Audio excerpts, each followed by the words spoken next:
Do you think Trump actually had COVID or was he faking? Well, keeping in time with Herman Cain's death timer, it's still entirely possible that Trump is going to die of COVID, though admittedly unlikely. But I don't think there's enough evidence to indicate he was lying. There's a QAnoner who wants to debate you right now. Who?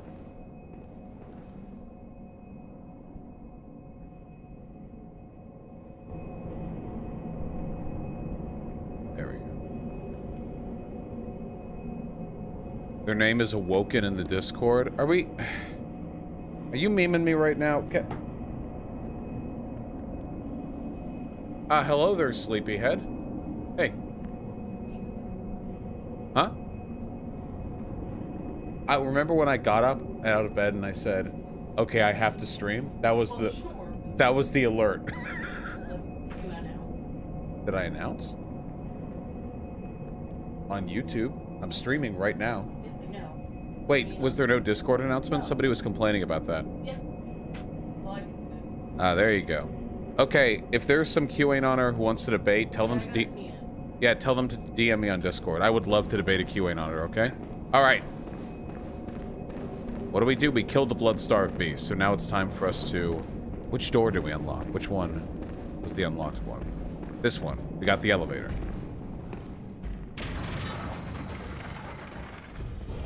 Where's JFK Jr.? Nothing bad ever happens to the Kennedys. Vitiate with the 10 bucks. Wouldn't have much to debate about, but it'd be down to talk about something that came up last night, homeschooling and such. I appreciate the offer, comrade. I think I saw messages from you, but I don't really go for that. Debating stuff like that at the moment. I'm trying to focus my content, get back to debating the conservatives, and to be honest, not much else. And I stand by that for now. Thank you, Victim Actus. Me too, Vanilla Fender.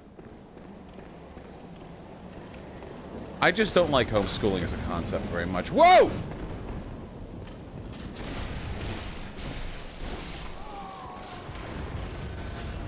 What about a debate on the ethics of necrophilia? That's okay. Whoa! Ooh! Hey, chill. This is a fucking sword game, not a gun game. Hey, no. This is a sword game, not a cleaver game.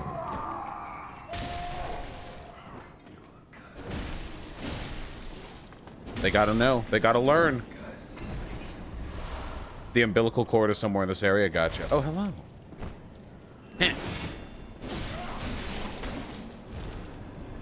How will you stream the election when the votes won't be coming in fully for a while? I'll just be here the whole goddamn time. Is it okay to have sex with people who feel dead inside? I think if you're going to, that's fine, but you should be nice and you should maybe help them out a little, you know?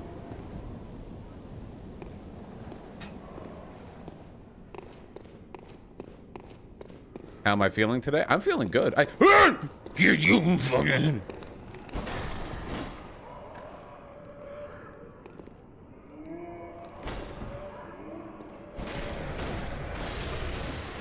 There we go. Nice. Twin bloodstone shards. Absolutely. Woo, baby. 538 has 12 to 87. Yep, we're up to 12 to 87 now. 12 being Trump's chance and 87 being Biden's. Happy birthday, infamous wench. Also, how is the lighting for everybody? Do you want me to turn up the gamma? Oh god, I remember this part. I saw another person do this part.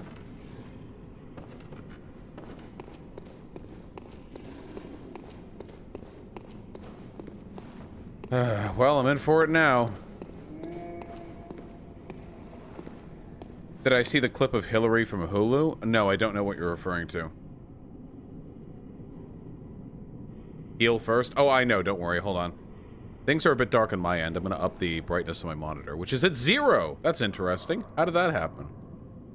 Probably all the headaches I get, you know? No, dude, chill. There we go. The CIA headache gun coming in hot. Have you ever seen snow? I mean, I live at the northern border of the United States, so... Probably? Yeah, the Hulu clip is back from the primary. Okay, hold on. I'm gonna get that. It's just the one item. Okay. All right. The secret is that it's really tempting to roll all around the place during this section, but you don't want to. You want to fucking chill, okay? Chill, walk off, okay? You want to hashtag walk away, just like blacks are doing to the Democratic Party. That's what you want to do.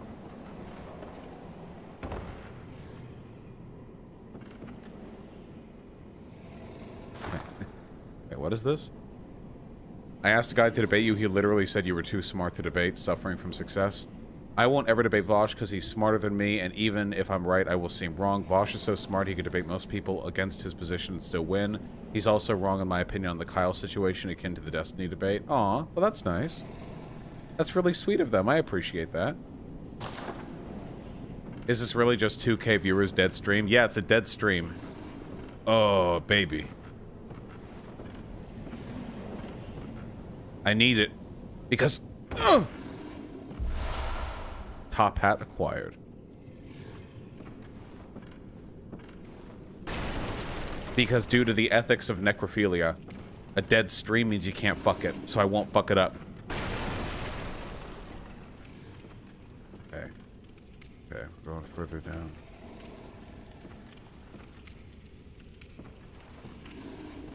Yeah, the stream might die, but I won't.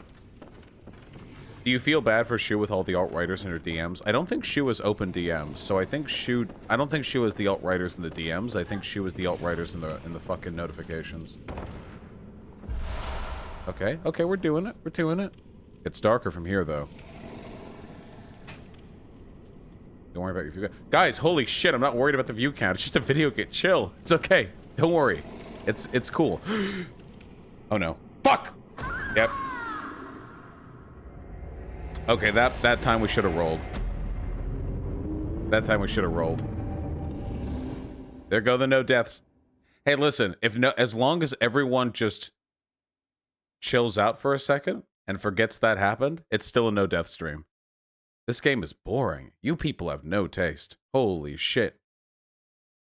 Oh, speaking of taste, I finished the first season of Golden Kamuy. I know it's not Kamui. Kamui, I think? And what a bop, dude. That was a 9 out of 10 for me. Like, that was a huge bop for me. I recommend that heavily.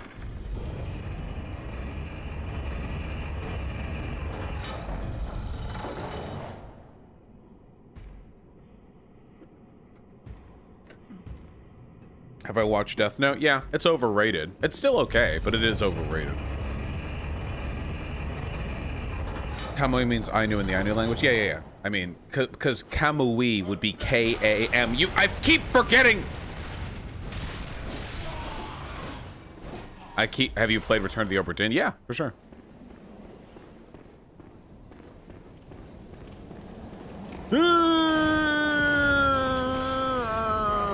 I should probably check out what's going on over here, by the way. Like, upstairs?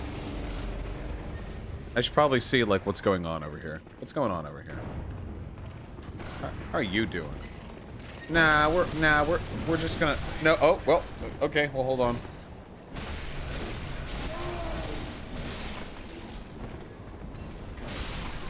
There we go. Nice. Yeah, Molly Who, after the election stuff is over, there's a lot of stuff I really, really want to do. Have I watched Promised Neverland? Yep. Not read the manga, though.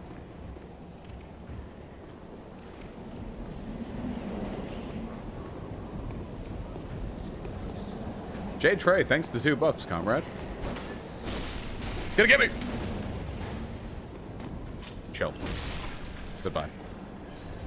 Sayonara. Are we gonna go in a lefty arc? How the fuck did this guy even get up here? That wasn't the right time. That was better. You're gonna go in a lefty arc? Why the fuck would I go? No. Not a lefty arc.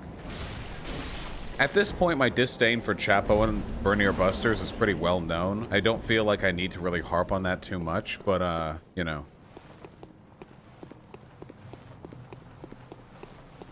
Sorry, Comrade Yamada. We'll stop telling people to vote for Biden once Biden is nominated President of the United States of America.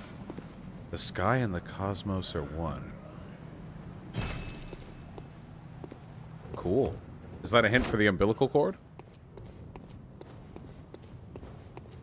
Oh yeah, I heard that the Labour Party in New Zealand just fucking owned ass in the election. Flamethrower? Damn.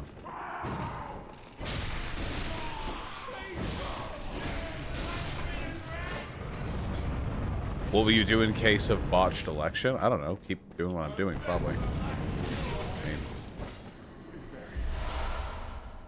will I talk about the Thailand protests? Don't know much about them, to be honest with you. I'm on the side of whoever the good guys are, okay? Just figure that out.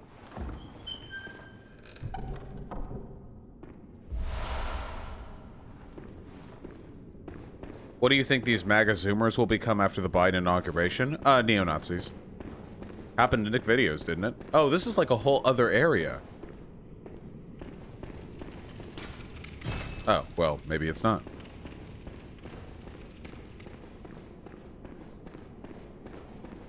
Is the Nick Videos debate still on?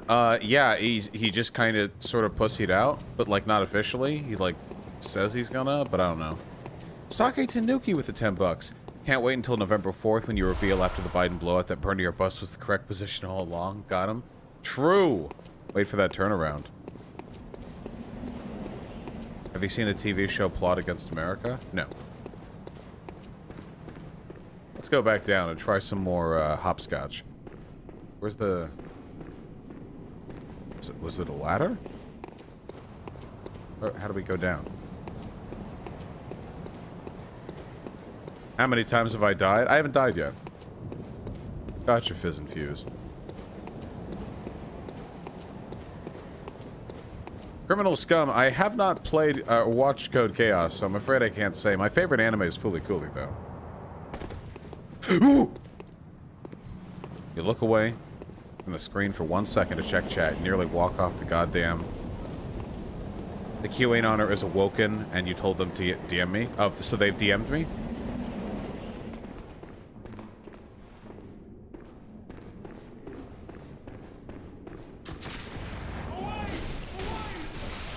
The name is awoken. Alright, let's do that. Hold on. Ooh.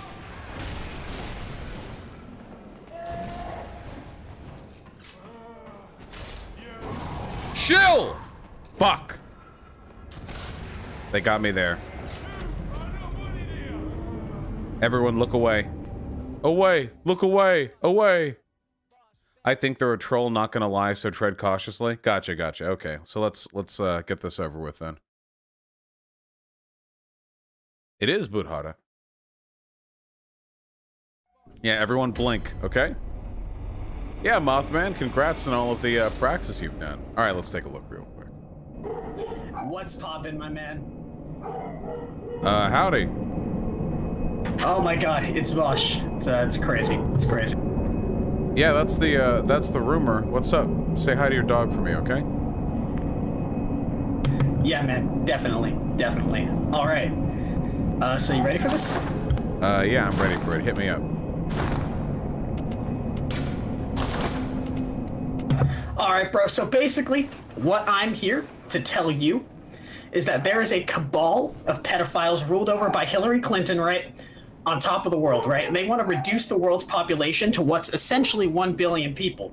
Because through doing this, right, they're going to be able to have more control over the world's resources. And more importantly, they're going to have a ready supply of children and other commodities in their like little satanic cult You know, thing, I right? can literally hear your smile, right? Bro, I don't know what you're talking about, right? I mean, I'm I've just talked to here like hundreds and hundreds of conservatives. I can tell when the person's smiling when they're talking to me. Like I'm smiling right now. Can you hear it? The up tilt in the corners of my on the corners of my lips means that I end most of my sentences on a high note. You hear? You know, I think that's a very, very interesting observation. But I think, you know, I think you're trying to censor me. I think you're part of the establishment. And I think you're part of the liberal left. All right, all right. Get your ass out of here before I do it for you and have to alt-tab out of Bloodborne. Well, you know, with the rate you're dying, might serve you to take. And that's enough. I about figured.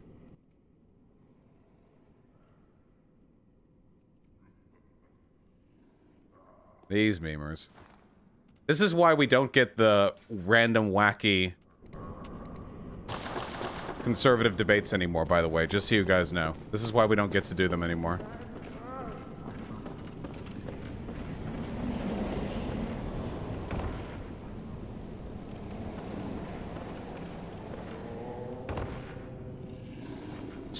Soiled it! Appropriate.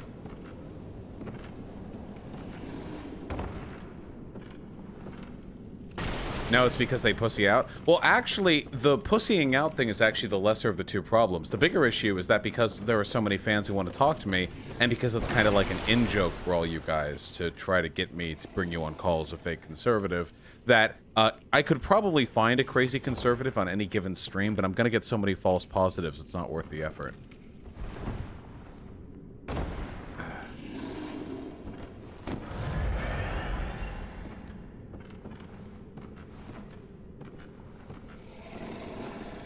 We love you, Awoken. I know you're watching right now. Stay strong, okay? You're still banned. Fuck you. There's a secret door in this room. I know there's a secret fucking monster to pile drive me. How can I bread pill my coworkers? Hey there, grinning. Honestly, in my experience, the first step to bread pilling your coworkers is to talk with them about your wages. That's usually step one. People get real fucking... If you can, mind you. I mean... What's up, dude? Why can't I lock on?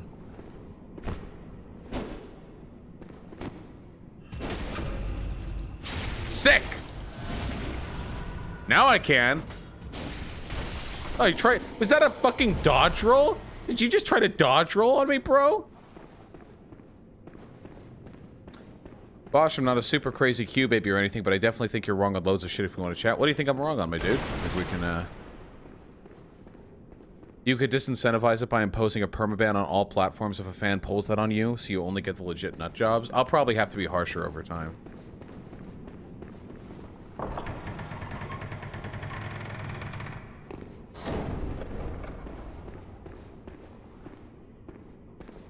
No target means not hostile. Oh wait, shit, was that thing like a good guy?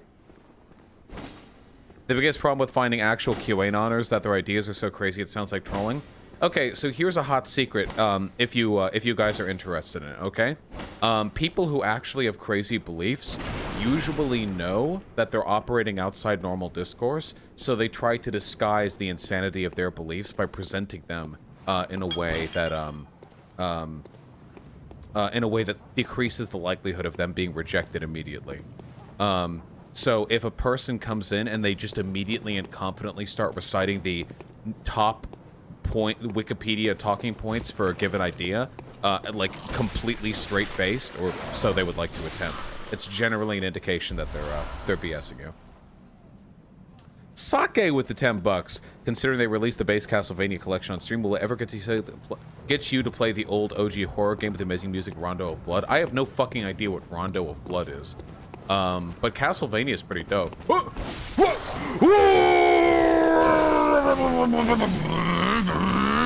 Okay. Sorry, just winning. You know how it is. Wait, who was the person who disagreed with me? What do they want to talk about? Oh, my God. Dude, they have physics in this game?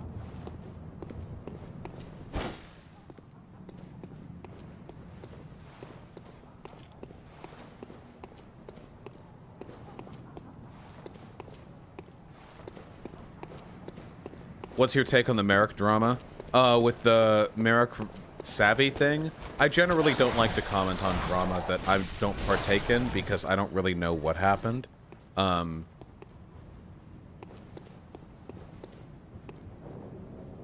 Sabacha, I want to talk to Calvin Guerra.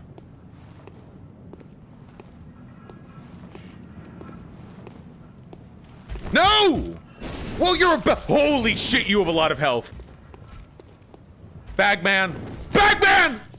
You hurt!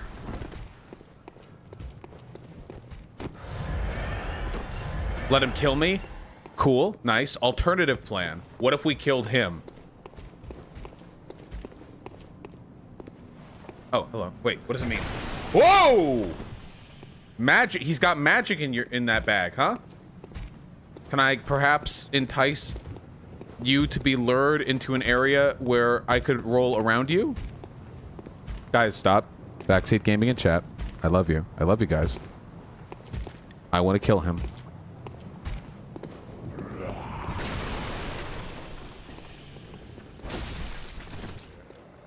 What? What does this mean? Absolutely nothing. Get out there and vote. Whoa.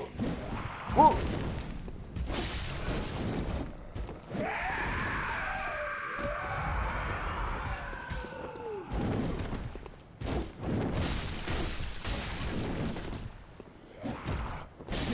Oh, oh, oh, oh.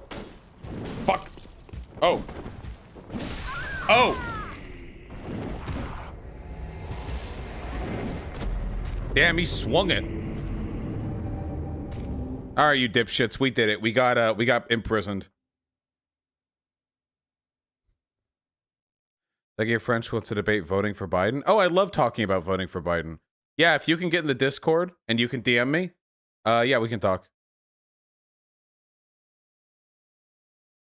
Oh, he had that spoiled? I've had this whole game spoiled for me just like 5 years ago. But when chat's saying, dude, that's the bad guy. Dude, you have to get killed by that guy. Like, I'm instantly gonna remember, you know.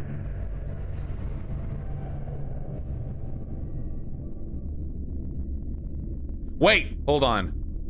Wait. Is it vote? Wait, you disagree with me voting for Biden because you'd rather vote for Trump, or you disagree with me voting for Biden because electoralism is gay? Which one?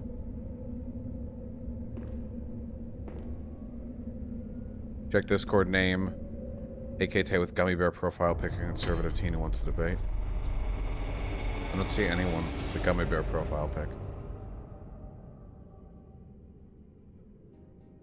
Somnio Static with the 25 bucks, my man. Oh, hey, I had to look away for a sec. Still 0 deaths by my count. Don't listen to the fake news. Guys, there are a lot of people in chat who are falling for fake news media right now. There have been no deaths thus far this stream, okay? I need you guys to chill. I need you guys to put a lid in it, okay? There have been no deaths. Chill the fuck out. Just an awesome prison to be put in, dude. Like, they don't lock the door.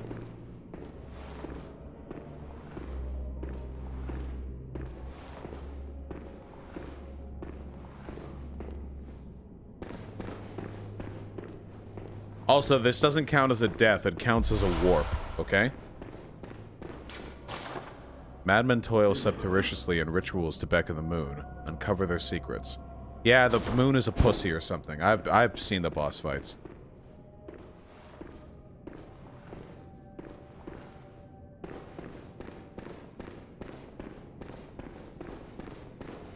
Gonna get Ludwig's Holy Blade? I don't know. I don't know. He's saying you should vote independent? Ah, okay, no. I don't want to do the Bernier bus shit.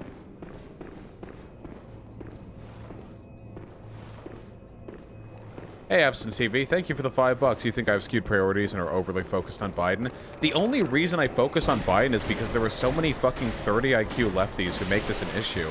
In any previous election, like in any, before Bernie Sanders, basically, before 2016, the left in America, this wouldn't have even been a discussion. It would have just been you voted for the least right-leaning candidate and then you just keep going back to what you're doing. The only reason it's turned into a gigantic fucking problem this time is because there are so many leftists who think that allowing fascism to happen is activism, and I'm not stupid. Do you care for debates about abortion? No, God, no. Abortion debates are terrible. How many floors are there? What the fuck? Okay, hold on.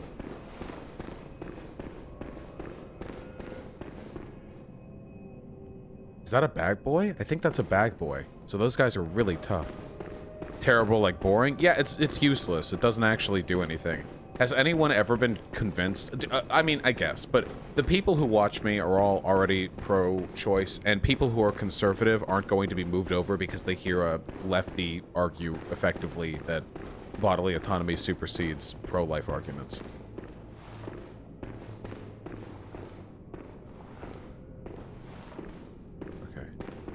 Is there one down? Oh no. In the name of the healing church. You're not gonna fight me, are you? This horrible dream. What?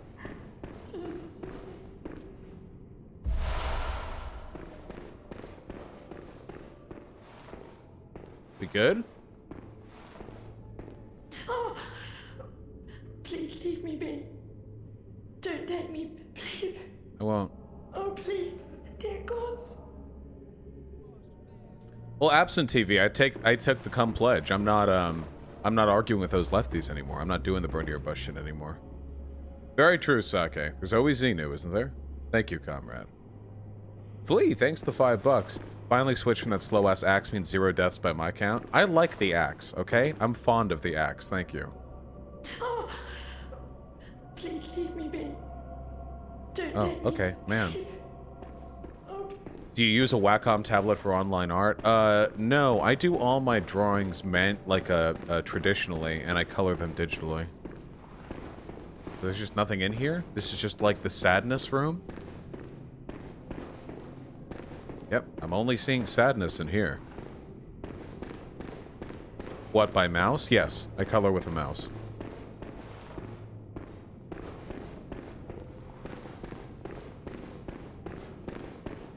I imagine many of you have sadness rooms back at home. Send on your thumbs, Imperial General. I'm sorry, Sneaky. That shit does happen. Okay, I guess we're going up then. How do you scan your drawings to draw them digitally? I'm so lazy, dude. I have a printer and a scanner. When I want to color these images digitally, you know what I do? I take a picture of them with my phone and up the contrast. So it's just black ink and white paper and hello!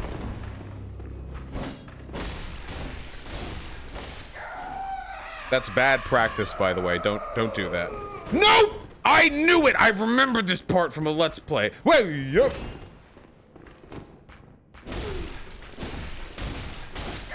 Chill. Hey, Meow, I have multiple tablets. I just don't use them. I'm lazy. Have I commented on the BJG and Chomsky podcast? Yes, I have. Maybe Soviet ball. Didn't a friend in high school introduce you to art? Yeah, basically. Okay.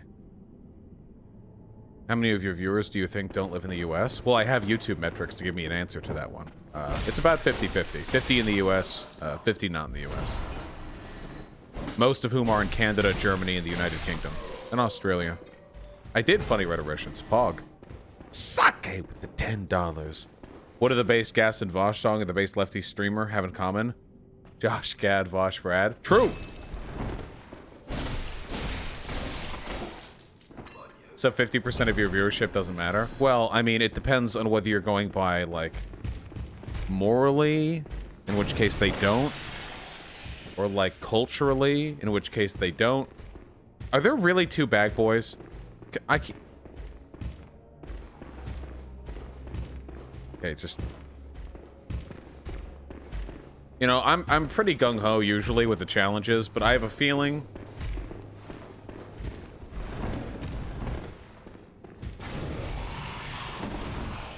we don't want to fight those.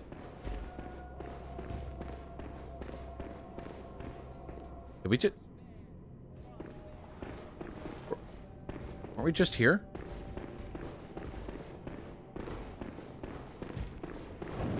Hey! They were easy to parry? Are they now? Can we get just one? We cannot get just one. You know, we'll investigate that later. Like, maybe after we get a lantern. Wait, this is one way. Wait, this is one way. Wait, that's clearly some kind of boss enemy. Well.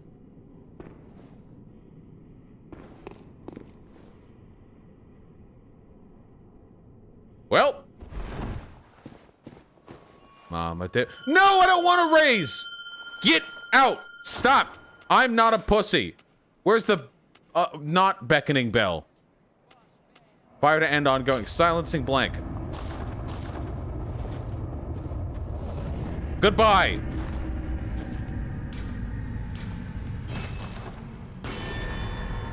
Fuck off.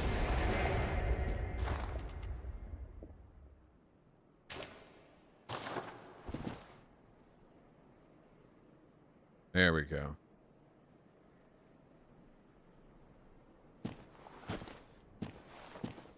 Wait, hold on. It reminds me of when Vaush called women femoids sarcastically. The community ran with it, and then they just started being sexist. It's the same with Britbonger. It's pretty funny when Vaush does it, but some people are legit just being racist. But haha, it's okay because they're white, right? Okay, making fun of British people isn't racist. Okay, it's based. In all seriousness, like, I have never actually seen, like, never once, people actually being cruel to British people outside of the most milquetoast jokes about British stereotypes.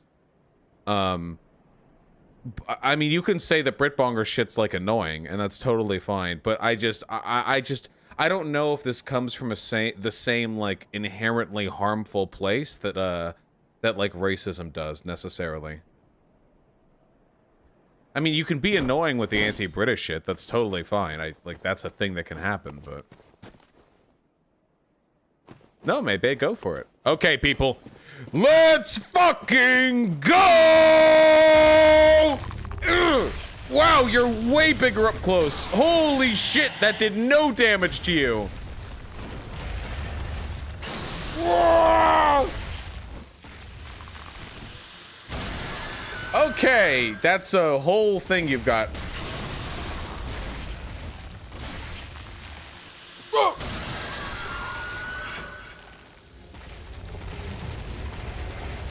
Yeah, okay. So, some sort of lightning attack. Yeah, almost got him that time.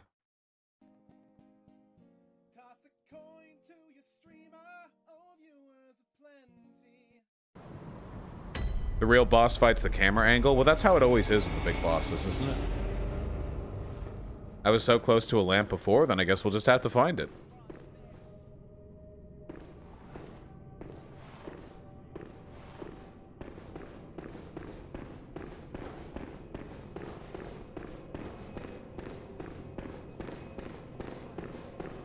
I supported Pete Buttigieg, now I'm kind of enthusiastic about Biden. What's your case for being further left? I'd be interested in debating if that's necessary.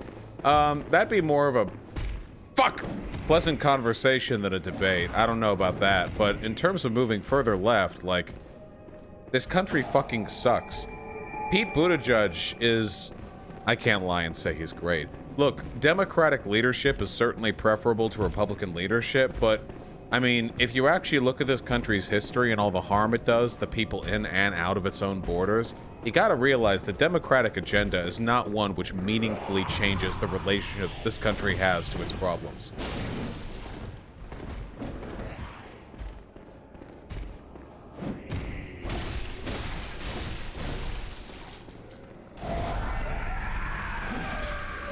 Oh! Oh! Oh! Okay!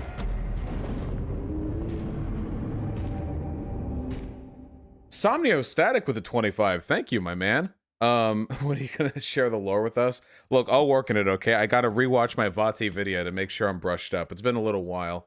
The Dark Souls lore resonates with me a little bit better.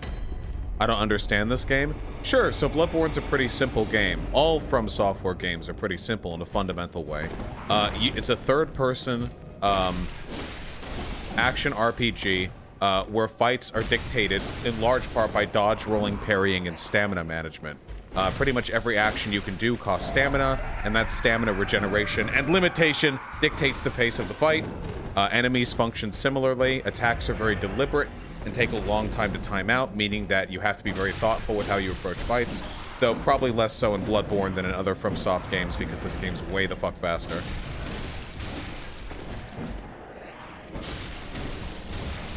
Oh.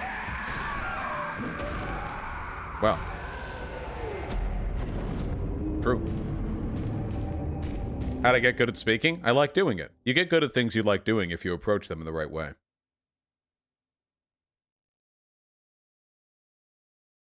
Should I have come here with more weapon upgrades? No, you know what I should have done? I should have kept the axe. Why am I using the saw?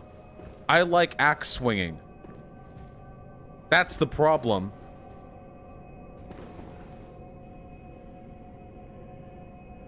I'm going back to the axe. What's your most upgraded weapon? It's +3, I think. White people with dreads, how do you feel? Do what you want to do. It's fine. Does Vaush have the Kirk hammer? No, I have to buy it. Do I have contacts? You can see me wearing glasses right now, can't you? Wait.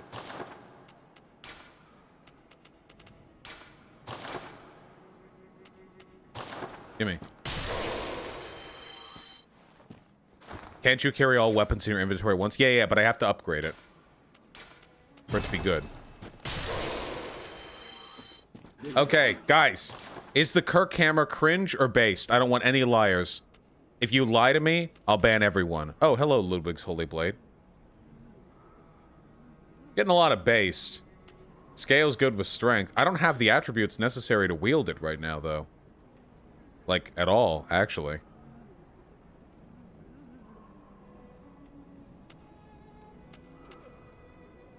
Holy Blade is easy mode?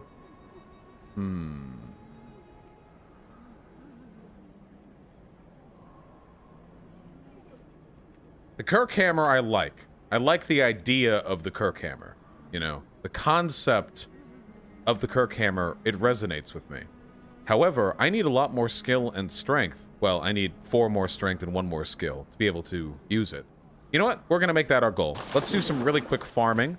And we're going to get the blood echoes necessary to get that, huh? How does that sound, huh? Okay. We can get it, where's the doll?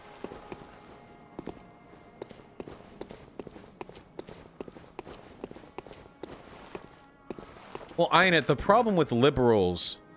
Wait. Accept friend request from AKT. They're a conservative kid who wants to debate. Okay.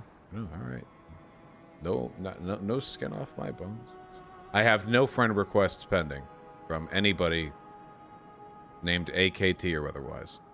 So we'll have to wait on that. Where's the doll? I didn't kill her, did I? No, I didn't kill her. Oh. Hello. Welcome home, good hunter. What is it you desire? Very well. We can get this up pretty quickly. Yeah, we can get this up pretty quickly. AKT just... AKT 856. Okay, fine. AKT...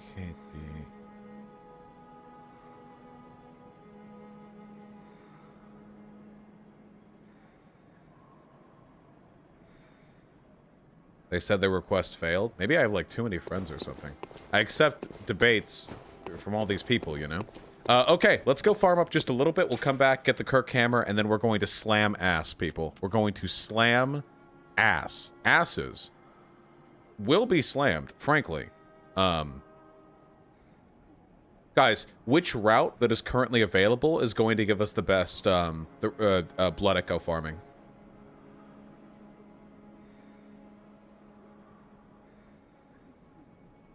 What is this, bro gamer?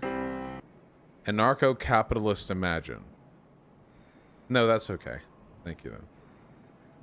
Cathedral Ward, I believe. That makes sense. It's slow, but it does a ton of damage. Well, that's the weapon. That's the type of weapon that I like. If you guys remember my Dark Souls playthroughs, I would tend to go for I would tend to go for big, heavy weapons. They said they got it and are DMing you. Okay, sure. Yep.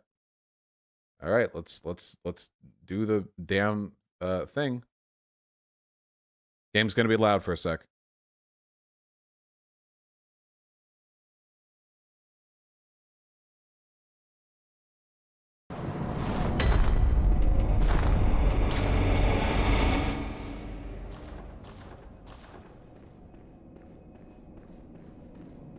You survived that. Hello. Howdy. Hi, how are you? I'm doing wonderfully. How about you? I'm good. I'm trying to fix my Discord right now because it's like I'm on my phone and I'm trying to like it keeps saying update failed on my PC, so I'm not sure what's going on. Must be big liberal tech trying to censor you. Yeah, probably. You know what I mean. Yeah. Well, that's okay. I can wait. I'm real patient. All right, so I'm gonna end it right now, and then because I'm on my phone and it's like not really good, so I'm gonna try to do it on my PC. So I'll be right back. Okay. Talk to you in a second.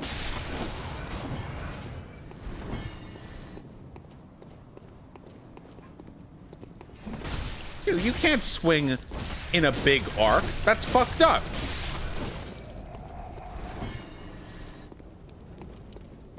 Can you debate my 85-year-old grandma? I know you're kidding, but a lot of people do email me saying, like, can I debate your dad? And it's like, no, dude. My whole channel is about teaching you what you need to know so you can debate your dad. I'm not going to debate your fucking dad for you. A lot of people give me that, can I bring my friend on? They've been watching a lot of Steven Crowder. Like, the whole point of my channel is to imbue you with the ability to do that your own goddamn self. Bagman! Bagman! Bagman!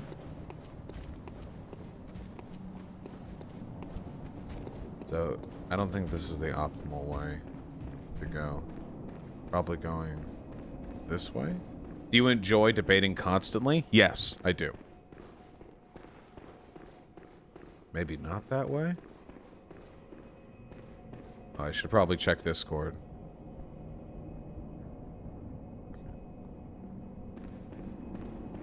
We probably want this door. Yeah, here we go.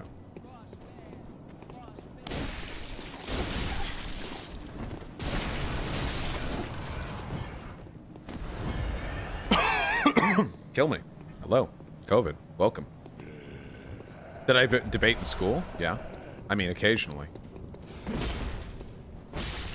You know, now that I think about it, I debated in school from time to time, but not in like a debate club. Just the school, the coursework would require some sort of in-class debate.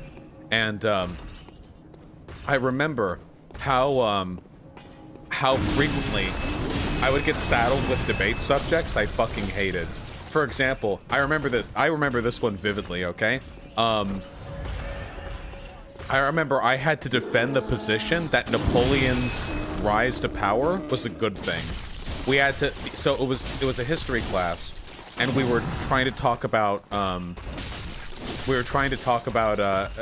you know, like what impacts Napoleon's empire had on history in the world. And, like, Napoleon did a lot of bad shit. I know we kind of joke about it because we're all Americans, so it's like, well, haha, Napoleon, you know, it's like a joke. Napoleon was actually, like, a terrible, terrible person. Did a lot of really bad shit.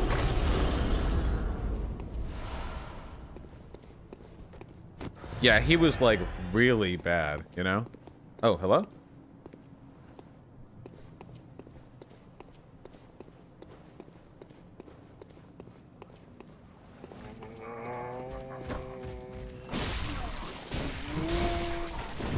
AKT, if you're talking, I can't hear you, but you know, I can hear you in spirit, and you sound beautiful.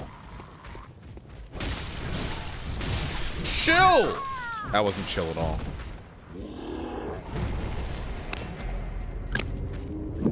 Hello? Oh, hello. Can you hear me? Yep. What's up? What's up?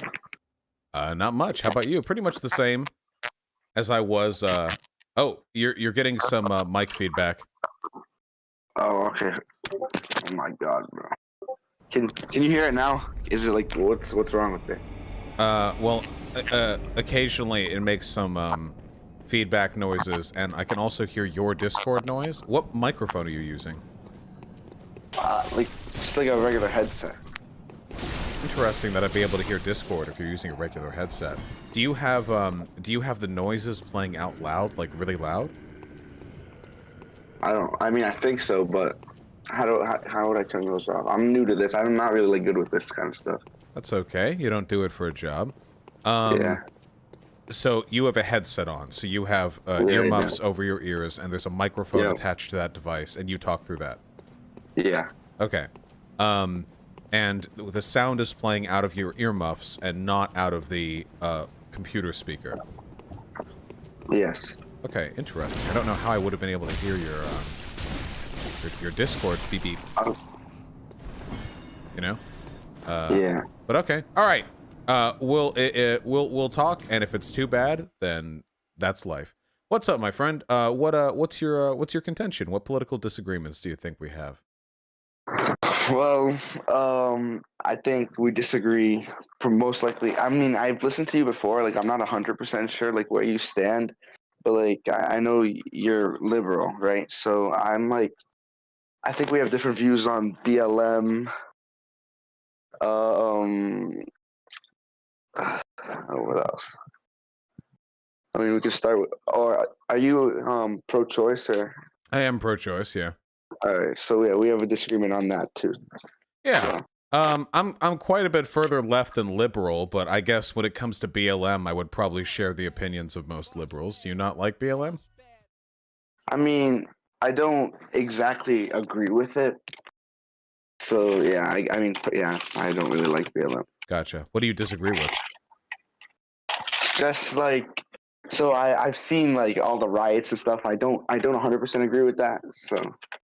Well, I sure, mean, but like, I understand where they're coming from, but like I just, yeah, I don't see like what's the point of destroying cities and burning them down. well, the riots are, I mean, no cities are being destroyed. It's, usually if there is a riot, it's a very small contained thing. But the vast majority of BLM isn't rioting. It's protesting. I don't think most people will defend like the concept of the riots. They just tend to admit that's a thing that happens when there's great civil unrest. Do you agree with the protests then? The non-violent? I mean, I agree. Yeah, obviously, I agree with the protests because like that's the way that they're gonna get their voices out. But like, I just don't see how you could support an organization that. I mean, like they've never spoken out like that, or the BLM organization have never spoken out against like those riots that are happening, and they never condemn them. So Well, because that's condemning them doesn't do anything. They're not caused by an organization. It would be like it would be like asking an organization to condemn serial killing. Like it's a thing that happens, but it's not really beholden to the interests of another group. You know what I mean? Yeah, I know what you mean. But how could you support? I'm confused on how you could support something, even though that stuff still happens. Well, sure, yeah. Same thing happened back during the civil rights era. I mean, I assume you support Dr. Martin Luther King Jr. and such. I mean, yeah, obviously. Same thing happened back then. Exact same thing. You had protests. Protests were the majority, but every once in a while there was a riot. They call them race riots, and things would get dicey, and people died back then too. And people would go, like, how can you support all this violence and murder? Well, the gist of the movement isn't about the rioting. And very often the riots are caused by the police anyway, so it gets dicey as to who's even responsible for the bad things that do happen. But when you get right down to it, Martin Luther King Jr. was, ultimately pushing a vehicle for social progress, and social progress always requires a little bit of antagonism with the society you live in. Sometimes that takes the forms of riots, but look, here we are 50, 60 years later, and I think most people would agree it was a good thing. They'll say the same thing about BLM, given enough time. I mean, but I feel like back then Martin Luther King was actually fighting for something that was like which like the African Americans needed, which was like they really didn't have rights back then, So sure, and there are problems they face today. No, that's what they're protesting. I mean, everyone is equal in the United States. I mean, do you agree with me? Well, no, not at all. In the letter of the law, we're all equal. But in terms of like the actual lives we live and the experiences we have, God, no, not even close. Yeah. Oh, no, you can continue. No. I was just going to continue. Go ahead. So I'm just. What was I going to say? So I lost my train of thought. No worries. I ain't going nowhere. So what exactly are they fighting for then? Like, because you can't really change like the mindset of some like people. Because I know what they're arguing against, which is like, what they're protesting against, which is racist, like the racist mindset of people. Do you agree with me? Well, I mean, back then, black people were literally second-class citizens, so they were probably protesting against that. I imagine for the most No, part. I'm talking about the Black Lives Matter movement. Well, for the Black Lives Matter movement, the protests are mostly oriented around police violence because that's a very spicy thing that people care about. You know, it's very easy to get upset about police violence, for example. But the underlying issues behind police violence aren't just like racist police officers, though that's part of it sometimes. It's also stuff like systemic inequality, poor schooling, you know, generational income inequality, that kind of stuff. And that stuff's harder to protest directly because how do you get like millions of people to go out and protest in the streets around the message of, if you look at an aggregate of a 60-year trend over familial wealth accumulation, black families in America experience a 12% decrease. It's much, much, much harder to get people out over that. So you get people out over the stuff people get angry about, the police violence, but the ultimate issue is fixing all those underlying problems. Oh, all right. Well, so by what's it called? By all those riots and all that, how is that supposed to stop like the mindset of those people? That's what I'm confused about. Because the riots don't. But again, the like, riots are like a very, very, very small part of BLM. That's just, the riots are a thing that happen with social unrest, but they're not like the goal of the broader protest, you know? Yeah, I know what you mean. But so the protests in general. So I know that like the police system, like they don't just tell their officers to go out there and like mistreat black people. Sometimes, you know. Can I tell you a quick story? Yeah. In 1993, the year before I was born, so it was a while ago, but these things still happen from time to time. The police commissioner for the city of Beverly Hills, which is where I lived for most of my life, was actually fired because late one night, he went out on the dispatch radio and he said that he'd buy a 6-pack for the first officer to bring an N-word in. Didn't say N-word, of course. That's a little anecdotal, but fundamentally, there is a lot of racism in police departments, just like at a baseline level, you know. But that's not the whole of it. That's just a part of the equation. I mean, again, that was also 1993, but I think times have changed. Well, 1993 was still after the Civil Rights Movement. Back in 1993, you could have also made the argument there's no racism in the law of America, and you would have been correct back then too. But the underlying problems have remained. Well, like that story that you said, like that wouldn't happen today. Well, like because the officer wouldn't say that, yeah, but they might think that. So how are they supposed to control that? Like, how are you supposed to stop that?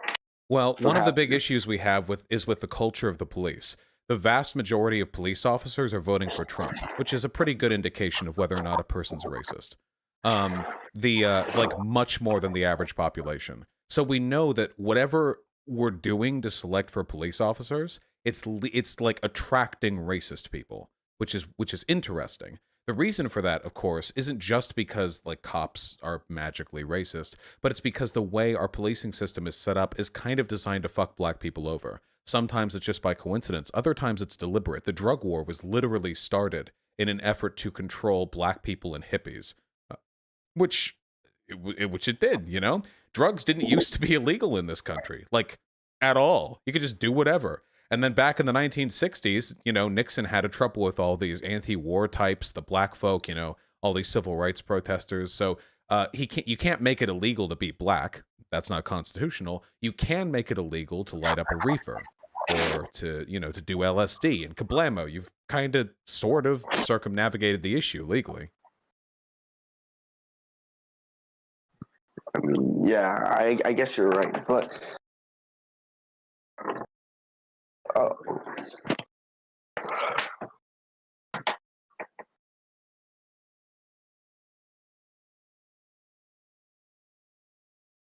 so if you know how they say defund the police. Mm-hmm. How is that like what they riot against? Like, so what do you think they're like? At the end of the day, what do they want to happen? Because like you can't really just disband the police and expect and like rebuild it from the bottom. Because I mean, I'm just Well, not sure I like, don't what know. they want to happen. Do you think we can? So probably not. Oh, what makes you think we can? Building it back up from the bottom. Well, what people want kind of depends on how radical they are. There are BLM types who just want better police. In fact, most black people in the country want police. In fact, they want more funding to go to the police so they can get better training and the like. Which, I mean, that would be better than what we have now. It's about where the money actually goes. That's kind of the issue. But when it comes to more radical propositions like defunding the police, and this is something that I would advocate for, it really comes down to how police function and how necessary they are in today's society. Most of what police do isn't responding to violent crime, after all. Most of what they do is checking up on people, patrolling, responding to welfare checks, inspecting property damage, being called to this, that, or the other. A lot of what police do could be done by people who ain't police, maybe people better trained for non-violent situations. And as for the violent bits they do, cops don't really prevent crime. They just sort of respond to it after it's already happened. And you've got to wonder at a point, especially when you see evidence from places like New York, where crime wasn't that affected by all the police taking a strike, how much do we really need to preserve this big, bulky institution? Like, is it really as necessary as they make us think it is? And I think the answer is no. I think we should explore alternative policing models. Start it in smaller cities, maybe, not New York City, but I think that given some time, maybe we can try community policing or redistributing police budgets to social workers, or maybe we can try investing in communities so there are less criminals to begin with. Over time, we'll find, I think, there are better solutions than the 1990s Bloomberg-esque Law and Order approach, where you're just like, fuck it, get all those criminals back in prison, you know? I don't know if that's the best solution. So you said you support defunding the police. Yeah, though with the caveat, meaning defunding the police means disempowering the police as an institution, not like literally day one just delete the police, see what happens. But with that caveat that yeah. So you think that money should be reallocated from the police to some other things? Mm-hmm. Yeah, there are a bunch of other institutions. So, and you also agree in police like being trained more, right? Like better training for them. For the police that remain, I think that there needs to be a more stringent training process. Absolutely, yeah. So how is that supposed to work out if you're taking because you know training costs money, right? So how if you reallocate the funds, how is that supposed to work out? I don't think we need as many police, being one of the issues. I also think that our need for police will decrease. It depends on the community, by the way. This is very much a community-by-community issue, which is why police laws are dictated by cities and counties, not by the federal government. But I think we'll find that one of the main reasons we need police, take Los Angeles, for example. You know, Los Angeles has a massive police department. Billions are put into it. Where do they spend their time? Like, really? LA cops spend their time in the poorest areas of the city. Most of the time. If you're walking around, you know, West Hollywood, there ain't many cops there. It's a wealthy area. If you're walking around downtown or East LA, it's like a military occupation.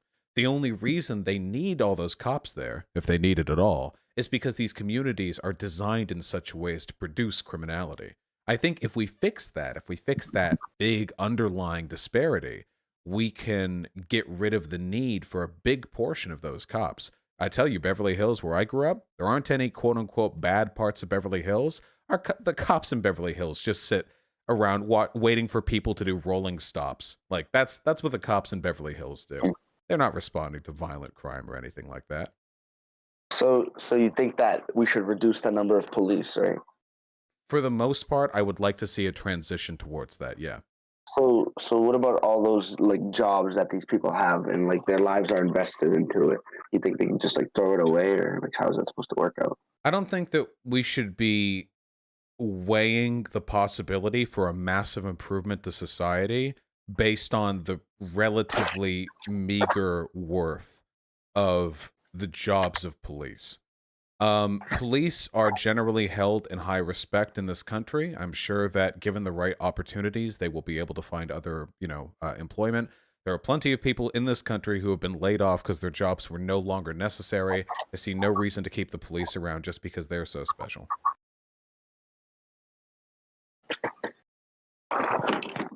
Also, they're probably going to get a huge severance package. Have you seen how much money tends to go to police severance packages? Police are the best treated layoffs in the fucking country. You get laid off from a retail job, you're shit out of luck. You rape some girl at a traffic stop as a cop, they'll keep you on paid leave for 18 months during the investigation, transfer you to another department, wait for you to rape another one, then quietly fire you with a big severance package. We are real goddamn nice to cops when it comes to letting them off their jobs, you know? I mean, yeah, I could agree with that, but also, like you were saying that, like, getting rid of, like I said, like, they're gonna lose their jobs, like, and you said that most likely they'll be able to get their jobs back. But what about the people that won't be able to get, like, their lives back to, like, how it was? Well, I mean, they're keeping their lives. The people who lose their lives are the folks who get shot by cops. No, that's not what I meant. I meant, like, after like getting laid off. I mean, they'll have to get another job. If they're given a proper severance package. And if they can't? Well, if they can't, then they'll be in the same position that tens of millions of Americans are in right now. I mean, that'd be unfortunate. We can do what we can to fix that, but we're talking about... So adding would help. So adding more people to that would help? Adding more people to... the amount of Americans that are jobless. You have to understand, we're talking about a change in the way this country functions that I believe, and I could make arguments for this, would markedly improve everything about this country, from saving trillions of dollars over the course of 10 years that is no longer being kept towards policing and all the economic damage that we suffer due to impoverished communities, from lessening criminality to fewer prisons. We're talking about a huge upheaval of our society. I don't think that we can keep this from happening because, like, some cops might still not be able to find work even after the severance pay that they'd be given. That would be like saying we can't possibly invest in building roads across the country because if we do, it'll make it harder for horse animal husbandry specialists to find jobs after they get laid off because people are into cars now, you know? Sometimes the wheel of progress turns ahead of those who have lashed their cart to the old way. Yeah, I mean, yeah, I guess you're right.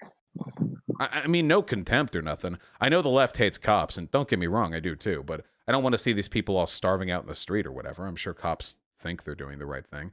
For me, it's just a matter of maximizing social benefit with whatever policy is viable. And yeah. I think that's possible to do. I mean, I don't think we'd be cruel to them or nothing.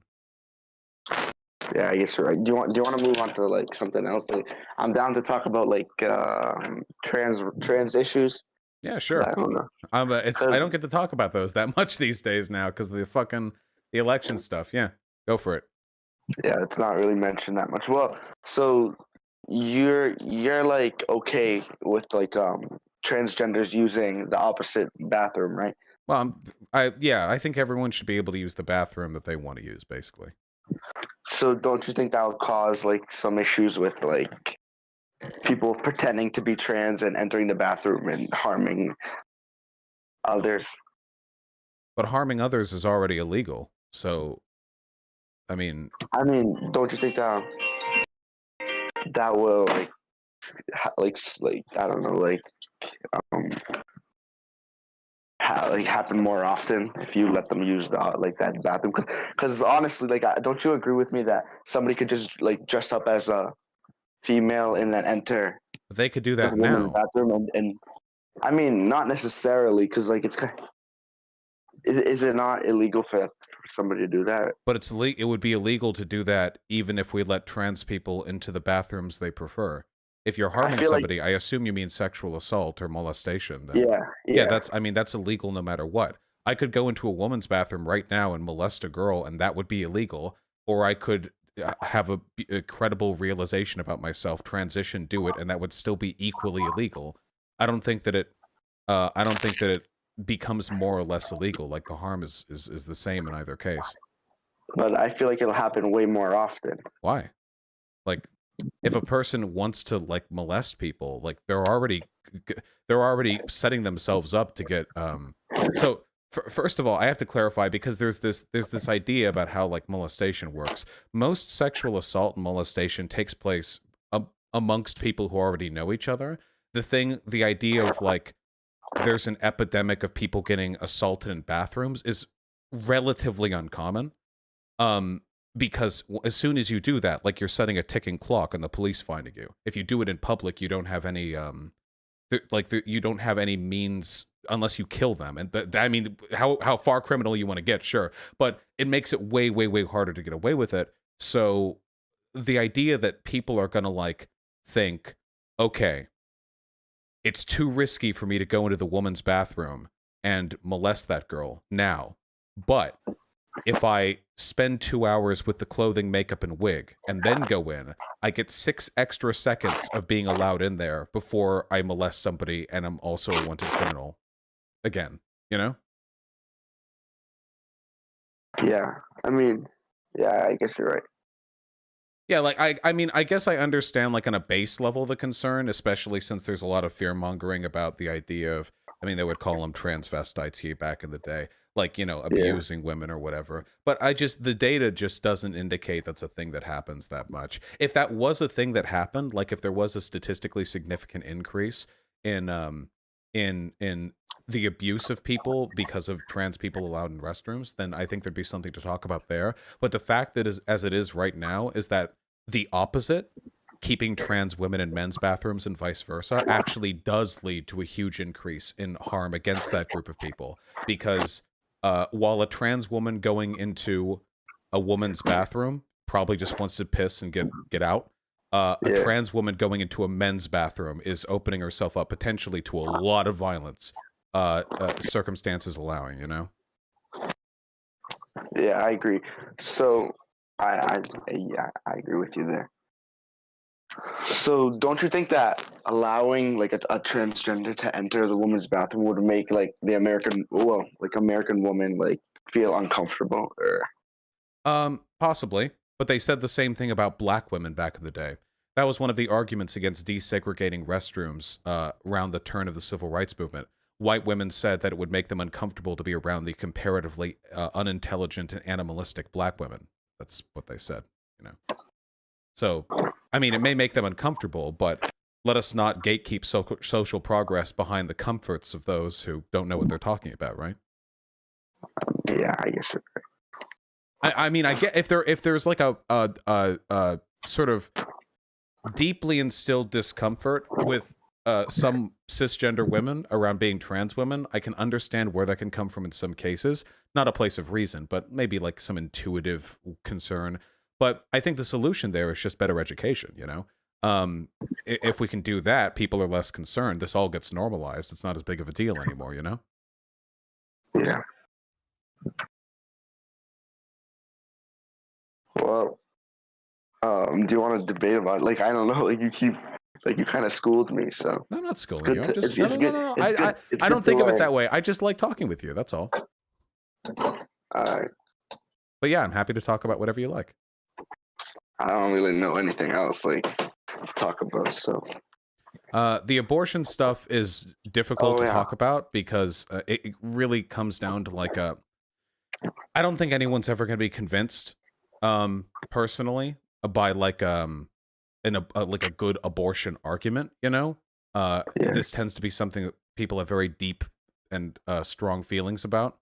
But are there any other subjects you have in mind that you think we might disagree on?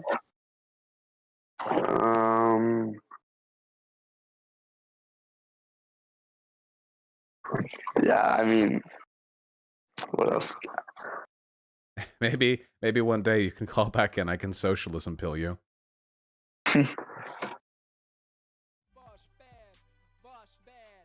Yeah, I don't really know. There's really nothing else we could talk about. Gotcha. Do you mind if I ask a question or two about you? Yeah, go for it. Are you of age to vote? Do you plan on voting? Are you an American? I don't even know. I am an American. I'm an American immigrant, so I came to America from Greece, and I'm not. Oh, I'm only 14, so. Ah, gotcha. Nice. What got you interested in politics? I don't know. I just find it interesting. Like I'm not like it's not something I do a lot of like I mean I like I mean I try to like you know what I'm talking about, like I try to like stay like like educated about politics, like so I know what's going on, but yeah, I'm not like, it's not something I spend a lot of time on. So Gotcha. Do you, so was there like how do I say it the right term, an impetus, like something in particular that got you into it? I was into politics back when I was 14. I think what got me into it was I didn't really get into it until I was 17. I had an AP comparative government class my senior year of high school, and I had that really got me into it. But before that, I think it was I actually can't remember. It must have been some YouTuber, but like way back in the day, you know. But do you know what would have gotten you there? oh I used to watch that guy Hunter Avalon like a lot, like in 2016. Like Oh, you know, that's what I'm got. friends with him. Are you? I Yeah, used to watch actually. that guy so much, but I know he switched that, like he switched from the right to the left now, right? Something like I've heard that. rumors about that. Yeah. Yeah, Yeah. I guess a lot of people are moving over and stuff like that. yeah. Nowadays, whatever the case may be, I don't want to drag you on or anything. I really appreciate you talking to me. All right. Well, yeah. Thank you. Of course. Have a good one. Nico sent me. Nico Sam sent me, by the way. Oh, okay. Did they tell you to say that? Yeah. All right. Okay. Fair. Your pact is complete. Well done. Thank you, thank Nico you. Sam, Bye. for allowing this to happen. All right. Take care. There we go. Nice. Dude, that was sick as hell. That was super nice. Call Silent Majo, they're a racist. Nice. Tag me into this debate so I can give you actual arguments. Fuck yeah, Silent. Hey, wait. He seems so nervous. I mean, yeah, dude's young. I like talking to people who love black people. That's my prerogative, personally. Okay, let's go back to actually doing... Oh, wait, we're going to upgrade this thing. Right. Silent Maho? Can you hear me? Oh, hello. Hello? Hello, howdy. Hey, how's it going? Doing great. Are you on push to talk or are you on voice detection? No, just voice detection. You want me on push? No, not at all. You sound fine. Just making sure everything's set up proper. All right, how you doing? Cool. I'm good. How are you? Pretty good. You know, I'm not gonna lie. Just had a really pleasant conversation with a based and red-pilled fellow. So I'm enthusiastic about life and the potential for us all to get along. Are you ready to ruin that for me? Okay. First of all, I'm a little nervous, so let me just get into my rhythm here. But wow, that guy was horrible. I mean, Really? geez. Yeah, I mean, he didn't know anything about what he was talking about, or he couldn't even make an argument. You'd just say something, and he'd be like, "Oh, yeah, okay."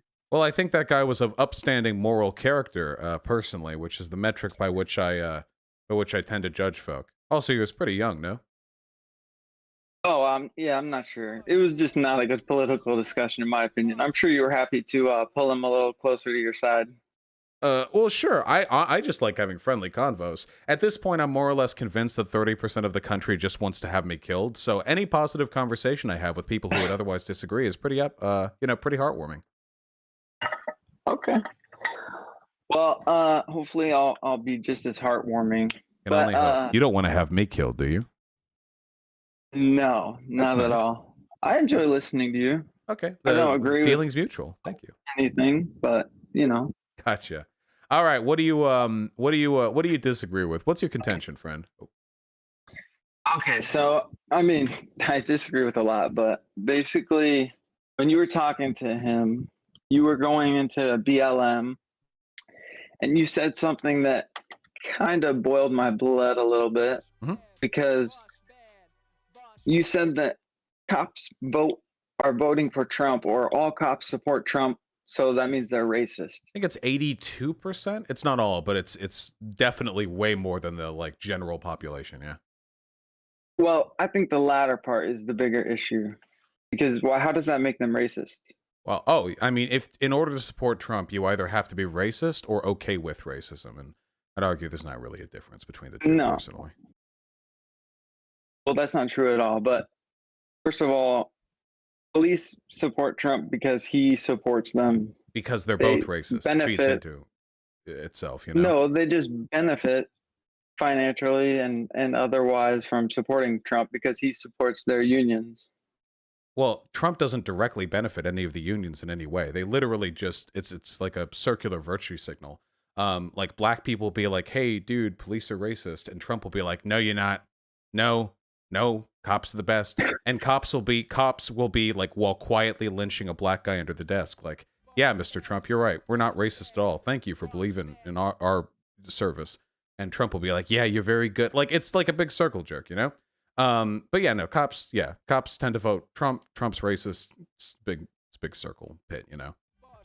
Well, maybe a little bit, but I don't think that police officers support Trump because they're racist specifically. And I think that them voting for Trump is specifically because he supports them, whether or not that's directly, through some sort of legislation, which it isn't. But he still supports them and publicly empowers them. Yeah, because they were told to hurt black people. Him. Trump doesn't love black people the way I do, so he so I naturally. mean, he says he does. Why don't you think he does? Oh well, I mean, I would just have to look at his entire record as a human being to sort of derive that.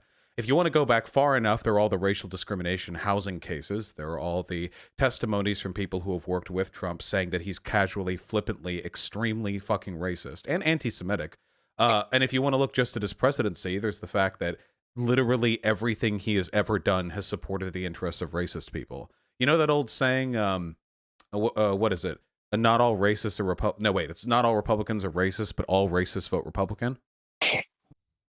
Right. Right. Yeah, it's just all bullshit.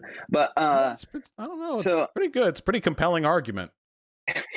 Okay, so let's go back to the police and being racist and such. So, are you aware that Barack Obama and Joe Biden were endorsed by the majority of police when they were running? Which year? I believe both times. I'm not 100% sure. That could be possible. I'm not actually familiar with that. But that could totally be possible. Yeah, well, maybe it's because maybe that's because he got Biden on. They were like, them. "Oh, the crime bill guy." Okay. Either way, my point is just that they support who benefits them, not because they're racist. Well, the reasons cops may vote for one candidate or another are definitely vary. It's not entirely a race thing, but I do think that a lot of cops are racist, and I do think people tend to vote for Trump for, if nothing else, racially motivated reasons. I mean, look at like right now oh wait, apparently cops voted 78% Romney in 2012. Never mind, that's almost as bad as the current divide. I don't know where you got your numbers from. Maybe you meant like union support? Yeah, I mean the unions. Well, I can't speak to the interest of the unions. I just mean the cops tend to vote Republican.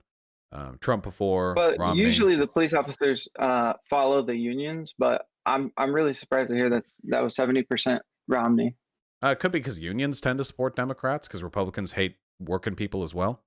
But yeah, if the police are generally in favor of voting Republican, you know why they voted Romney? Because they hate black people. It's true. I asked every one of them. Well, don't you think it's telling that previous endorsement of Democrats is now switched to Trump with the police unions? I can't speak to the interest of the unions, but it makes sense to me. Now that the entire electorate has completely consolidated around this whole law and order bullshit. Now, like, it's the big narrative Trump's pushing is like he's pro-cop and Democrats want to destroy all cops and so on and so forth. So it makes sense that even the police unions would be dipping into Trump. Personally, I consider being supported by the police or police unions to be a mark of shame. So I wouldn't be seriously. So I wouldn't be it's only a bad thing as far as I'm concerned if they choose to support a given candidate. Okay. Well, either way, we can move off of police. I don't like police that much, honestly, myself. But I knew we agreed on this. I don't think they're all racist, though. No, it just bothers me that you're like, oh, they're voting Trump, so they're racist. Well, I mean, if you vote, if you vote, I will come down on that. Yeah, if you vote Trump, then you are absolutely either racist or okay with racism. Yeah, I'm okay, like, standing on I that hill. don't know. Yeah. That seems just like such a huge, all-encompassing, horrible statement to me. It is horrible. Yeah, it I don't think sucks. that's true at all. I would say maybe like 15 or 10 to 15% of people who are voting for Trump are racist. But Trump, I mean, we can split hairs on the numbers here, but Trump is such an incredible Well, a animus small for amount. white supremacy. Like everything that he does is Well, he so. just said the other night, he just equivocally immediately said, I disavow white supremacy. You mean the one where What do you he think then about that? immediately started talking about Antifa? Well, either way, he No, still not said it not immediately. either way. You can if you're at Yeah, if because there are everyone like said last time if there are they were multiple like, "Oh, he won't disavow him." yeah, Now because he he doesn't disavowed it because he's immediately. lying when he does. He couldn't even disavow QAnon, which is Ugh, practically a Nazi cult. Come on. No, if you're I asked, agree. wait, hold He on. should So have done that. again, he also disavowed Nazis at Charlottesville after like 3 days of being asked to by the media. The issue isn't have you ever said on paper I disavow white supremacy. The issue is like when push comes to shove, who do you end up siding with? You know. And the fact of the matter is, that was unless the he's issue facing before, though. extreme pressure, he really doesn't say anything negative about even the worst groups around, you know? Yeah, right. I'm just saying. Before it was Trump won't disavow white supremacy. Now it's okay. He disavowed it, but Well, he no, also but the mentioned disavowal something has else to right after. the disavowal has to mean something. Like if like you realize like at Charlottesville there are videos of neo-Nazis walking around saying they disavow racism, right? Like if a person is a neo-Nazi and they say I disavow racism and they like chuckle a bit at the end, would you point at that and go like, "Look, dude, they're clearly not okay with racism." It's pretty you have to That's measure not what he did. He didn't chuckle But afterwards. would you He accept sounded very that? serious about it. I accept that he's against. But would and you he accept disavows the white chuckle? supremacy. Would you accept the chuckle disavowal? Okay, why? No. Well, because it's obviously backhanded. Well, why? Maybe they just laughed. What indicates to you that that's an insincere disavowal? Oh, okay. If there's nothing else to laugh at right after they say it, then clearly they're laughing at what they just said. Okay, but what's wrong with laughing? I mean, it's just like a symbol of, I didn't mean that. Okay, so do you think it also could be a symbol of I didn't mean that when you immediately pivot to start disavowing Antifa and the hateful BLM marches? It kind of makes it sound like you're playing both sides, like you can only disavow white supremacy if you're making sure everyone listening also makes sure you're not okay with those mean black people asking for their rights in the protests, you know? Like it kind of rings insincerity a little bit. Not to mention, like, he doesn't mind these groups at all. Like, the not disavowing QAnon is I mean, in any other presidency, that would be insane. Yeah, I didn't like that too much. I didn't like that too much either, but Because he's fine with my it. He's point was just totally that okay with QAnon. it was moved. I think he just wants their support, and not enough people know about them for him to benefit from going into it. I think everyone knows about QAnon. I just think that he's a narcissist and he can't disavow groups that give him support really? because he loves the support. I don't know. Maybe everyone under like 40 knows about QAnon. A lot. QAnon's most popular on Facebook, or it was until it was banned. That's where all the boomers are. I'm pretty sure most politically active people at this point are aware of what QAnon is and represents. Trump certainly knows. Why would he pretend? Why would he lie? Just pretend he doesn't know Maybe what I'm it not is. as familiar with QAnon's. I'm not on Facebook, so maybe I'm not as familiar with their current rise to fame. But from what I remember, they started on 4chan, and then it was like pretty small for a long time, and just recently came out of the shadows, or whatever you want to call it. There are congressional candidates at this point who are supporting the QAnon crap. So we're like really deep into the media literacy thing here. Trump knows what they are. Trump is the president. You know, he gets briefings. So him pretending sure not to know he's what it heard of was. it.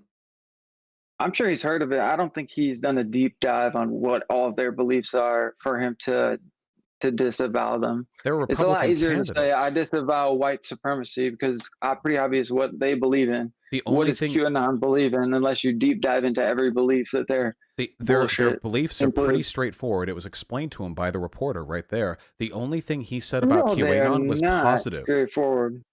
The only thing that he said about them was positive. He said, "I heard they're not into pedophilia. That's good." He said that he celebrated them. He gave them a PR boost. Like, imagine if somebody was asked about the Ku Klux Klan in 1897 and they said, "I don't know, I haven't heard about them, but I heard they do like keeping the streets clean of riffraff, and I'm not opposed to that." Like, If I'm not wrong, QAnon has like 100 different conspiracies that they believe in. No? well, there's a general underlying narrative, which is that coastal elites and Democrats are engaging in a satanic operation to overthrow the President of the United States in a deep state war that Trump fights with his. I don't. I mean, it gets convoluted, but the gist of it is fucking loony. It's a Nazi conspiracy. It's not hard to disavow, conceptually. All right. Anyway, we Just can move dicey, on from, It's do that you if feel the if you- dice? if you want. I like I said, I don't like how he wasn't able to, but at the same time, I can kind of see why he wouldn't want to. Yeah, I know, because he likes the attention. Yeah, the QAnon cult. There are people in Congress right now. There are people in the presidential administration who have given signs that they buy this QAnon crap. I mean, if he publicly disavowed it, it would deprive them of a lot of not legitimacy. What's the term? I guess energy that they've been benefiting from lately. Yeah, I suppose so. I mean, I'm not too into QAnon, and I'm not too bothered by his statements there. So we can move on from that, unless you. No, go for it. I'm following you. You're the wild train ride. Okay. All right, choo choo. So BLM is basically a front for a bunch of Democratic candidates to get a bunch of donation money and benefit from the chaos that ensues. Wait, how? Do you disagree? Well, yeah, I'd say so. Front suggests some sort of nefarious intent. If you donate money to BLM, they give it to places that help black folk, and one of those places is the Democrat Party. Okay, so have you heard about all of the donations going to Black Lives Matter and where it actually ends up? Yeah, if it goes to Democrats, that makes sense. Those donations are supposed to end up in places that help black people.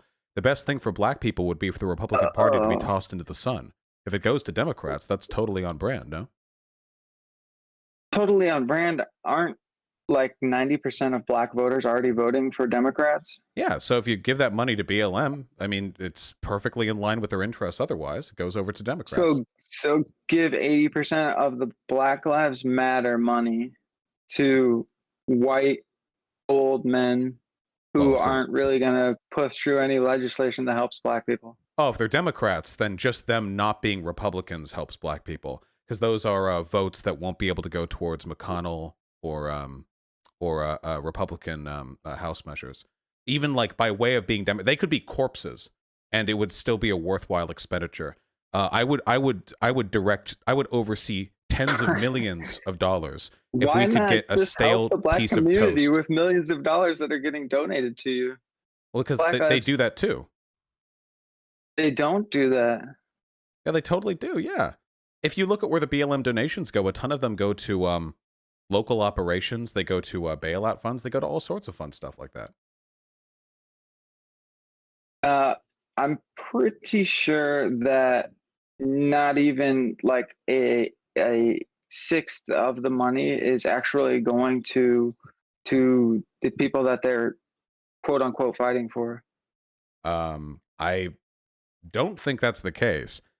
I mean, I guess I haven't studied these numbers too closely. Even if that was the case, it would still be a worthwhile expenditure of money. Yeah, I mean, I just went through. I mean, I'm not gonna be able to find the article right now because it was whatever. But essentially, yeah, if you're arguing that all of the money going to Democratic candidates because they're gonna help black people in some way.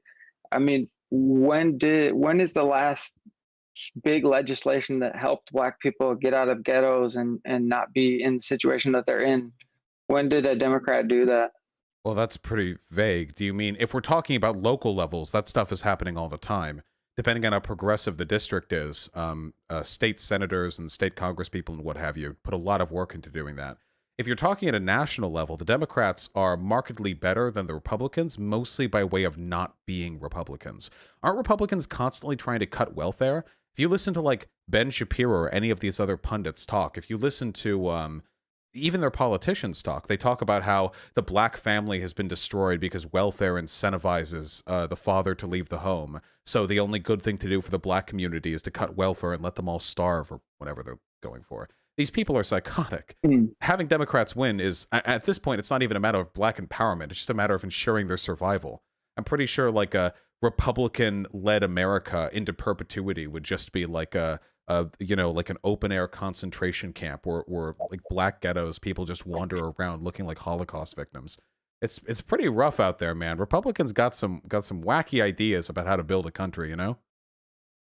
Well, I would argue that the Democrats built the ghettos in the first place and got the black people there, but Sure. Well, keep in mind, I don't care about the historical arguments. I don't actually like the Democratic Party. I mean, the Democratic Party's done plenty of terrible things in the long run. What I care about is who's going to do the good work right now. And right now, that answer is pretty obviously the Democrats. Also, LBJ, I mean, I Great don't think Society. so. And okay, we don't have to go into all that. I mean, that's like way too deep for I think this conversation. But in terms of Black Lives Matter, so the first thing was the donations. The second thing that I would argue is horrible that Black Lives Matter does is that they have this like centralized leadership, but then like outwardly it's just like chaotic, and they won't like disavow the riots like the previous guy said. They Who disavows riots? They never take any responsibility for their rhetoric and what it's causing. What rhetoric? What is it causing?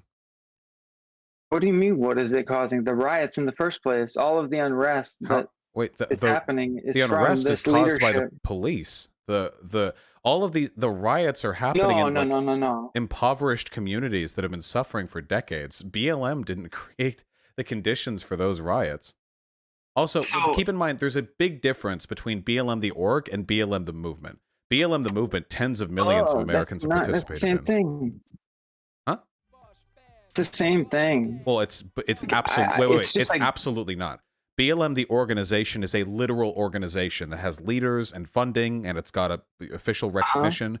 BLM the movement is just people out there marching for civil equality, and tens of millions of Americans have done that.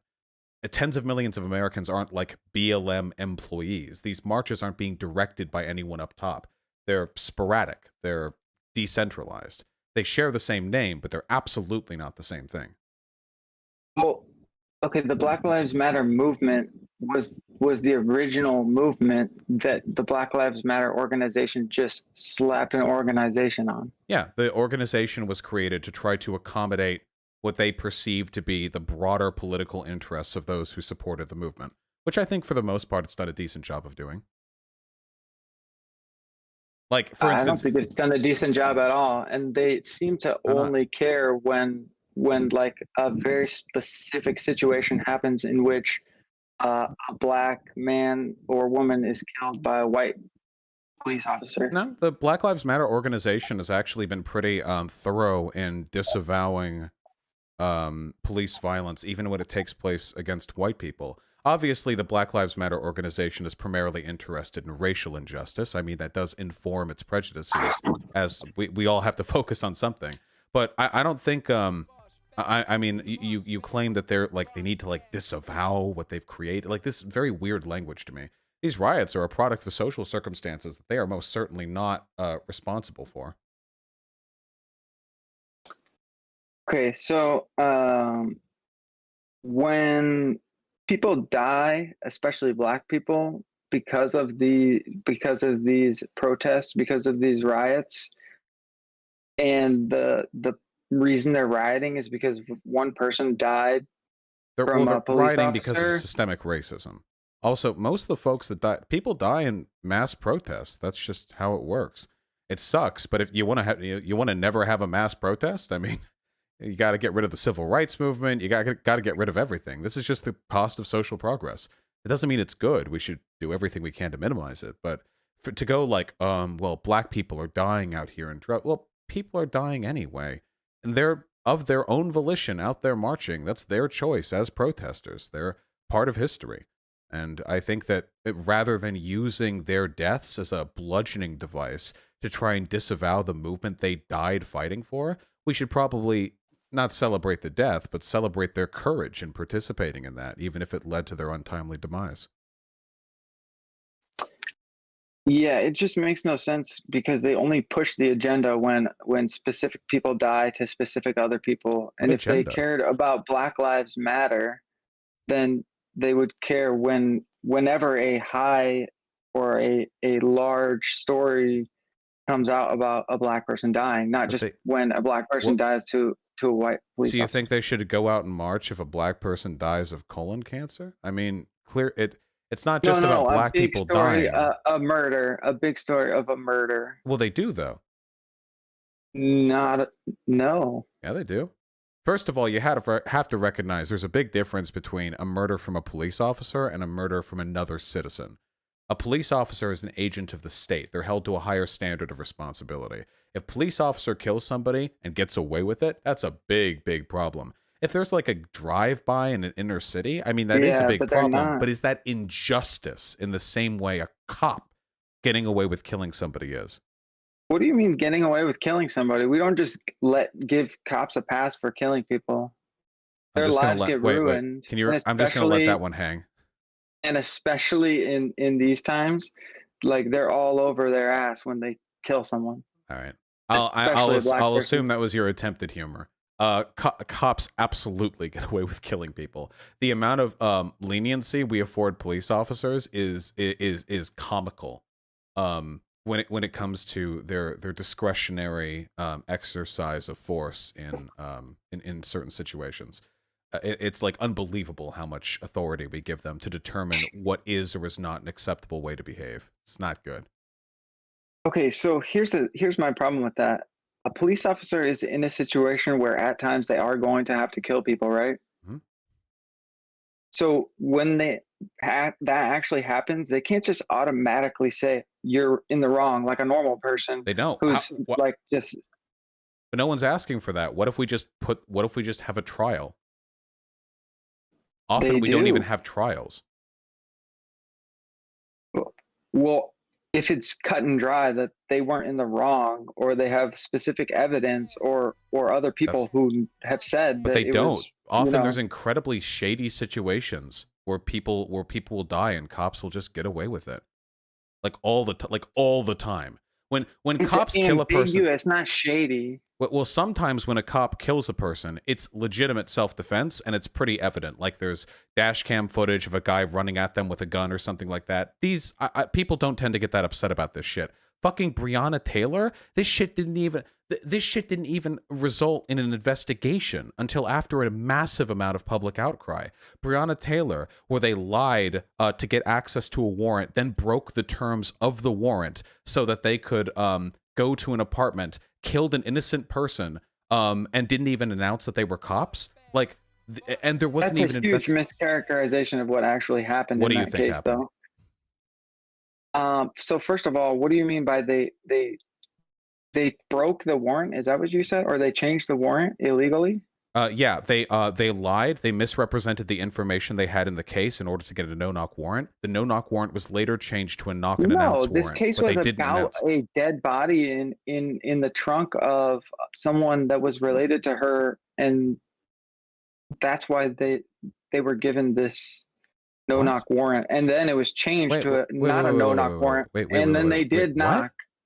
They were trying to get information on her ex-boyfriend, who was a drug dealer. Yeah, he was a drug dealer, but there was also a dead body involved in this. Have you never heard of this? I mean, considering the fact that I've looked over the court case and the deposition and the evidence provided to the grand jury, I think the fact that I haven't heard about this, apart from like, where did you get this from? A YouTube video? Yeah, No. Okay. Here, Also, I'll just give you- because wait, you do realize that just because a dead body is So found she was- somewhere in the she world, was related to it. She was related to it, and it wasn't just that he was her ex-boyfriend. She was still in direct contact with him, and I'm not arguing that they were in the right in the situation. wait, what or evidence that is that there they should were in have direct happened. contact? Wait, is this from the Brandon Tatum whatever? Is this from the just- fake report? What? It is, No. isn't it? This is from the wasn't this is from the Tatum no. report, isn't it? I've never read. Where did you the get this Tatum report. information from? I think you've been fed fake news. I'll show you. Let me be your What it- charcoal, okay? Oh. Like the charcoal the deer lick to get the poison out of their body, okay? Okay, please.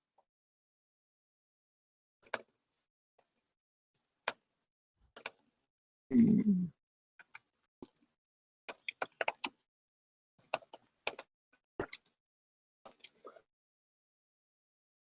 I mean, I can find this somewhere, but it's pretty irrelevant because I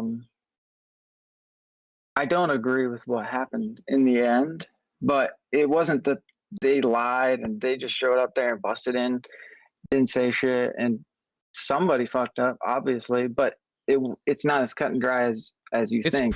It's pretty bad what they did. Like pretty obviously bad What they did, what all of them did, What the cops did? Yes, what the cops did. Yes. all of the cops. All of the cops who participated in the Breonna Taylor case, yes. Hmm. I mean, was there that like a just secret innocent? seems like you don't know that much about how police works. Wait, there were 3 police officers there, 2 of them initially present, and then one of them came and started. Wait, what are you talking about? Which cop isn't at fault? Well, the cop that shot first is the cop that's at fault, right? If the other 2 cops are just receiving fire from inside because one of the cops The fuck up originally was that shot they and then didn't. the guy The fuck shot up was back, that they didn't announce. They didn't announce they were police. they did announce. No, they didn't. There were testimonies they taken from a knocked. fuck ton of witnesses around. All of them contradicted the police's report. They didn't announce. There's Okay, a so call. here's the There's a call. problem. Wait, there's a Some call people on say record. they did, There's and some people say they didn't. No. Everyone said every single report taken from the testimonies of those who were present disagreed with the self-report of the cops. Every single one. The cops lied to protect their own asses because they knew they fucked up. There is a call that you can listen to from Breonna Taylor's boyfriend who called the police to report that his girlfriend had been shot by home intruders. Even as he was reporting her dead body, he didn't know it was police who had entered his home. They didn't announce. I understand that he didn't hear them. No, well, and nobody that a else lot of did, people so it were sounds like the confused cops in need to work in their situation. voice training. But wasn't it the closest neighbor that said that they did actually knock?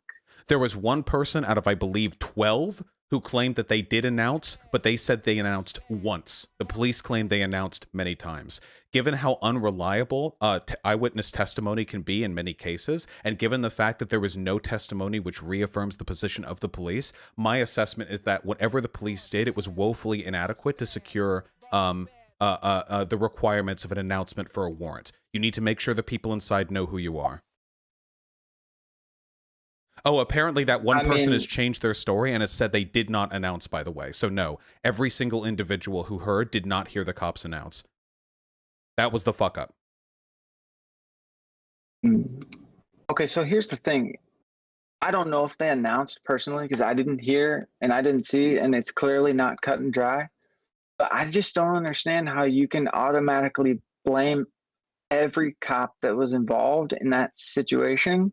They should have announced. Okay, what if one of them's job is to announce and go through the door, and the others are just following behind him? All of them. They each have like tasks that they do when they're making one of these no-knock warrants. All right? of them are responsible for ensuring the conditions to the warrant are secured. All of them are. I know enough about policing to know that for sure. So all of them need to make sure that the inhabitants of that house are indeed aware that they are being attacked, invaded, whatever, by cops. So they are all responsible for that, yes. The 2 cops who initially knocked are responsible. The 3rd cop who came in and just started fucking firing, that guy's responsible too. Keep in mind, you're already holding these cops to a way lower standard than you would like anybody else in the situation. Like, No, not anybody else in that situation. Like, If they were police officers in that situation, I would hold them to the exact same thing. they are the police officers in that situation. The issue is Exactly. right. Yeah, that's So the thing. they're different Exactly. from everyone else. Yeah, they're different in that they should be held to a higher standard. You're suggesting they be held to a lower standard. We're like, oh, that No, one I'm guy not. just came in and started No, a shooting because he different assumed standard. his coworkers. Huh? A different standard, not a lower standard. They fucked up. I It's as simple understand as that that. someone fucked up, but it's not that Who didn't simple. fuck up? I don't know because I haven't done the court Then case. why are you claiming that one of them did? Why are you suggesting that like not all of them fucked up?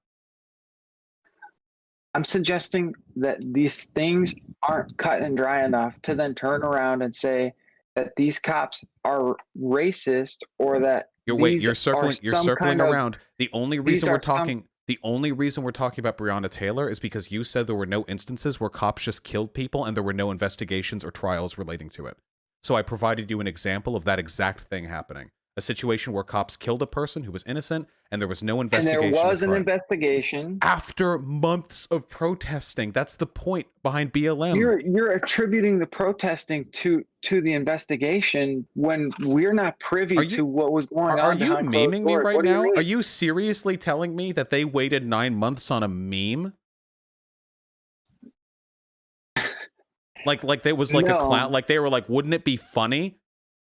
And there was no relationship whatsoever between massive public protests and them doing that. Like they were just like, wouldn't it be funny if for no reason whatsoever we just let this corpse rot beneath the dirt for over half a year? No, I'm pretty sure that an investigation was done or was in the works. The DA literally said they started an that investigation because of the protests. The district attorney said the only reason they engaged in the investigation is because of the protests. Okay.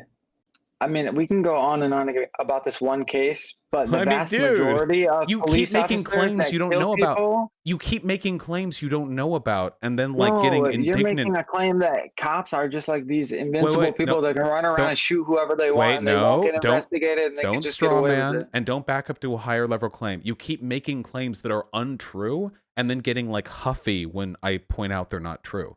You don't know as much about this case as you claim to. That's fine. But it's weird. Oh, you brought up this case. Is there a piece of information I have shared that is inaccurate?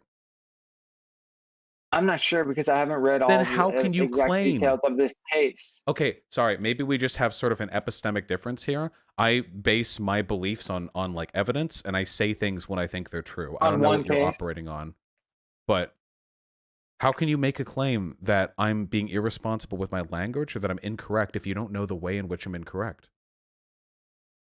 I do know the way that you're incorrect. You're about making the Breonna Taylor case? Generalization. No, wait. We're talking specifically about the Breonna Taylor case. You're pointing specifically at the Breonna Taylor case to make a general point about all police officer shootings. I was providing an example about times that police officers can get away with murder without an investigation or a trial. This was that. And over the course of this example, which I have provided, you repeatedly insinuated and outright stated that I was engaging in misinformation or that I was wrong. And on every single individual instance, I was able to indicate you were wrong. But if you want to go back to that specific case, and I'm not even sure. That's what we're talking about. Because I'm not looking it up as we speak. But the point that I'm trying to make is that police officers are held to certain standards, and if they kill people, they are investigated and they were taken to court. We just described an instance where that didn't happen. That can't work every time because, unfortunately, due to the job and due to what happens, it's ambiguous at times at who is at fault and what happened. That's the point of an investigation. So the investigation only happened because of BLM. That's what we just indicated, that what you said isn't true. Cops will do bad things. They will do suspicious things. And the investigations and trials won't begin without a bunch of public pressure. That's what BLM does. So that's my argument. The way cops I work right mean- now, it's not good. It's bad. I would argue that they cherry pick specific cases that come out in the media that are highly publicized, and they basically force them into an investigation What? in which I agree with. I think they should be investigated, and I think that's the right thing to do. But I think those other 90% of cases What 90% that are of cases? investigated right away when police officers shoot someone. Which 90% of cases do BLM fearmonger about when there's no reason to? No, I'm not. No, I'm not saying they fearmonger about 90% of cases. I'm saying that 90% of police officer shootings are handled in the correct way. We aren't making any claims about the perceived success rate. As far as I'm concerned, a success rate below 100% is unacceptable. I don't think you have any What data do you on mean 90%. nobody's held to 100%? That's people. the point, is to do that. Yes, the point is when a person, you know what's held to 100%? A test you take in school. If you make one mistake, that mistake is dinged. You're punished for the mistakes And you still get that an happen. A if you get a 90. Sure, if we're talking about the broader police system, but when we're talking about specific instances where the police have fucked up, what you're essentially saying is we can't talk about cases where police fuck up because there are other times where they don't. No. I think that we should talk about cases where police fuck up. You clearly But don't. then when they turn around and fit that into a narrative What about narrative? all police and what they get away with, like you said, police can just shoot people, get away with it, blah, blah, blah. But they do. It's just not that true. happens. It is true. It can happen. Yes. It happens rarely. Do you and have any it's- data on that? It's not correct. Do you have any data on that? Yeah, I rarely ever hear about it. That's not. You can literally. No, I'm not talking about data. I'm talking about That's this is how I how I form my know it. beliefs. It's because BLM shouts from the rooftops when something like Breonna Taylor happens, and they should. But if they should. did that more often, and I would say, okay, here's all these cases, but here's one What are you case arguing against in right which now? Wait, so you're fine with the cases you they said focus on? cops can just run around and shoot people That and get is away a with thing. it. Cops have the ability to do that, so we should hold them to account when they do that. Yes. What are you even arguing against right now? And we do hold them to No, account. we don't. No, the 'cause majority of the Breonna time. the majority. I can't. These are such nebulous numbers that you're making up off the top of your head. What do you even Okay, have a problem Breonna with? Taylor, name 10 more. I'm not going to name 10 more. There's thousands. I'm not and going to name. thousands of Wait. police So officer hold on. Wait. shootings, So and first of we all, have if I were one. to take 3 seconds to open up a Google list or any of the, or even look at my chat right now, it would take me an infinitesimally small length of time to find 10. But then you'd ask for 20, and in any case, I would be kowtowing to a bad faith argument. Hold on, engaging in right now, where you're arguing that I have to be able to hold off a fucking wiki list of black people who have been executed by the state Not with no at account. all. Hold on.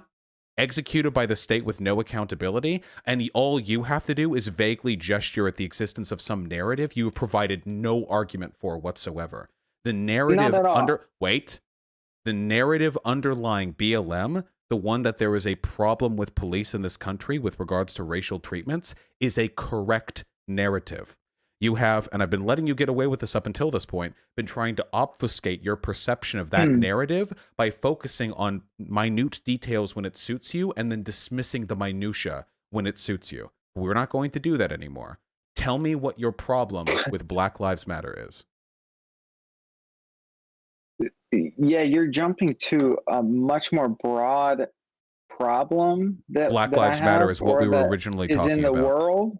Correct. But we were still way more specific. First, we went to I thought your one issue more was with the specifics. and then you went to ultra specific. But As an example, mine is we're on this now. general. What is your issue with Black Lives Matter? The narrative. My issue is that they don't actually think that Black Lives matter in the How? organization and the movement.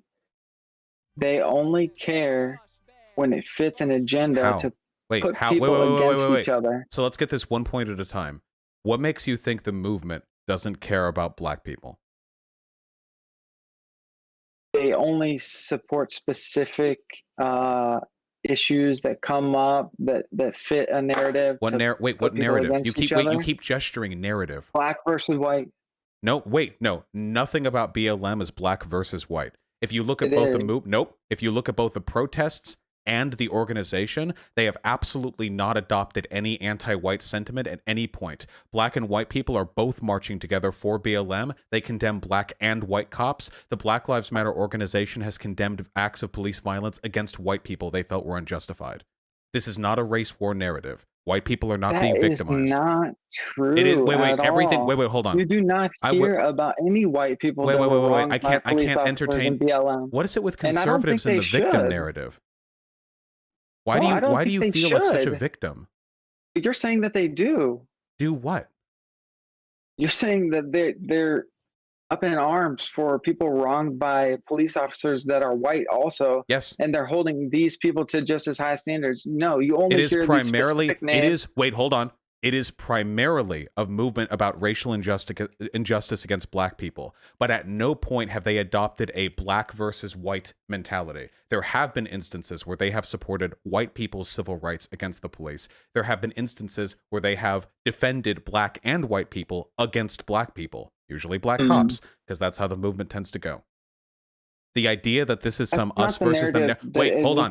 The idea you are the one who is currently trying to manufacture a false narrative. You are lying, or you have been lied to about the nature of BLM. Everyone's getting lied to if what you're saying is true, because the media and everything that BLM puts out there shows something else. What? What does it show? They're not showing that they just care about everyone who's. What does it show? Wait, I need officers. specifics. It's so obvious to me that you consume a ton of conservative media, but have no idea what you're talking about when it comes down to it. No, you just spew these very specific facts that you think you're right about, but then can you indicate to me a single every single thing? Can you indicate to me a single product from the Black Lives Matter organization that has been anti-white? From the organization? Or what about the movements? Have you found any? Can you find any protests where it's black people clashing with white people saying "fuck you, whitey" or anything like that? Yeah, I've seen it a bunch of times. Have you? Yeah. Really? Yeah, for sure. Where? When? What did they say? Where? Obviously, I follow this for my job. The Black Lives Matter marches are mostly white people. The mainstream media is not like that. Wait. Do you think I get my news from the mainstream media? You act like it. So, okay, I know where you get your media from, and frankly, mainstream media would be 3 steps up from where you are currently. Wait, you have no idea what you're talking about. What anti-white narrative is there that's being perpetrated or perpetuated by BLM? What? Which one? You're putting words in my mouth that I didn't say. You said that they were pushing. I never said that BLM was anti-white. The reason I'm putting words in your mouth is because you've said nothing, because you're a spineless coward who hides behind your narrative. Okay, so you have made the claim that BLM doesn't. Wait. You're just. You have made the claim. You have made the claim. You have made. Shh, it's okay. You have made the claim that BLM doesn't care about black lives, but also that they don't like white people. Can you support this with any actual evidence? Okay. First of all, wait, yes or no? Not another point. Yes or no? My point wasn't that they don't care about black people. You said they don't care about black lives. What they do in their actions. In their actions, they do nothing for black people. You directly said they don't care about black lives. You literally said that with your own words. We can find the clip if we really need to, but I know you said that, so let's not waste time. It doesn't matter though. That's semantics. It's the words that came out. It's not semantics. Wait. Semantics is the meaning of words. I'm just telling you what the words were. I mean, that's just specific things that you're pointing to try to derail my argument. No. My argument your words is pointing to something different. I'm pointing to your words. You can't. Why are you acting like your own words that you spoke of your own volition are sneaky tactics I'm pulling out? Because you're hyper focused on this one thing that I'm saying. No, I know. I'm just saying that's what you said. Is saying something else. I'm just saying that. Yeah, I understand that. Okay. But my specific word choice in one situation isn't indicative of my entire. So what is your actual position? What's your issue with BLM if you actually think they're okay with black people and they care about black lives? My position is that the way that they spend their money and the way that they spout their rhetoric How? What rhetoric? And Put- where does the money pushes go? people against each other rather than How? actually helping black people. How? Whether or not it's white people and black people marching together in the streets, whether or not they talk about the black people killed by black people, white Wait, people how? killed by black Wait. people, I'm black asking people you a killed by white question. people. How? How what? One of those points. Okay, so you said they don't actually care about helping black people because of where their money goes. Yes? How? Yes, because most of their money goes to old white men who are Democrats who aren't Yes. going to help Wait, them. hold on. So yes, in the first Democrats. place. That's fine. It's fine if it goes to Democrats. Why are you playing idpol? It's Like money can't help black fine. people because it goes to white people? You're the one trying to divide us. No. I'm saying Yes, that yes, it it should is. be You're put into their disingenuous. Wait, it's communities so obvious where rather you've gotten than your this- I can this actually hear it. obscure- Where did you get it from? Sargon, Paul Joseph Watson? Actually, if you look at where the I've money never goes, listened to you them. say that rather than helping black people, they're helping old white men. I can hear the YouTube video in your history. I've never listened to them. Why don't You're you- just wrong. Okay, so there's nothing wrong with an organization dedicated to helping black people giving money to the Democratic Party. That makes perfect sense. That doesn't make perfect sense. I Because can't that would help you with point this to one. all black people only being Democrats, and I don't think all Wait, black it's people not. are the same Wait. exact Hold person. on. You said something dumb again. It's not pointing to all black people being Democrats. That's not true. There are some Republicans. Or Those ones, supporting them. those ones are just wrong. And that if you want to help black people, Democrats are the way to go. The ones who support Republicans hurt black people. It's that simple. You might think that, but I don't think all black people would agree that I don't care. if Wait, you want that's to not help how. black people, you vote Democrat. How do you form your arguments? I don't care if all black people agree with something that I say. I care if what I say is true. It's not true. Okay. So your issue with BLM is that it supports Democrats, something nobody who supports BLM has a problem with. You realize everyone marching for BLM is already a Democrat, right? Like, nobody who donates to BLM is going to be mad that their money is going to a Democrat. Nobody. You think there were Republicans donating to BLM going like, yeah, defund the police, fuck systemic racism. And then they see the money's going to go to a Democrat and they're like, oh my God, those commies? You think there's anybody like that? This is perfectly fine and in line with the organization's goals. Next point.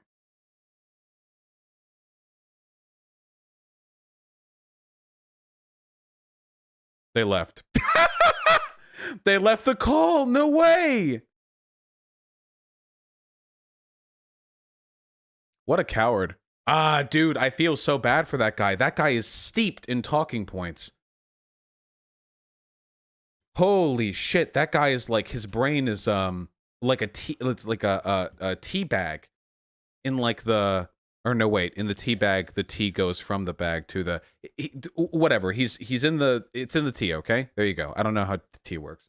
Yeah, anyway, that guy was like super steeped in narratives. The issue is that initially I felt like that conversation could be productive, but when that guy felt comfortable lying about like every single thing that he could think of about the Breonna Taylor case and then backing off of it and then pretending I was the one who was getting into semantics by pointing out he was lying, that guy was 100% bad faith the entire time.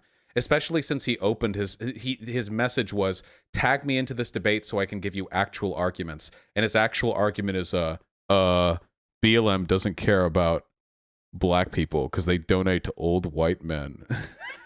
All right. Nice meme. Yeah, I know how tea works.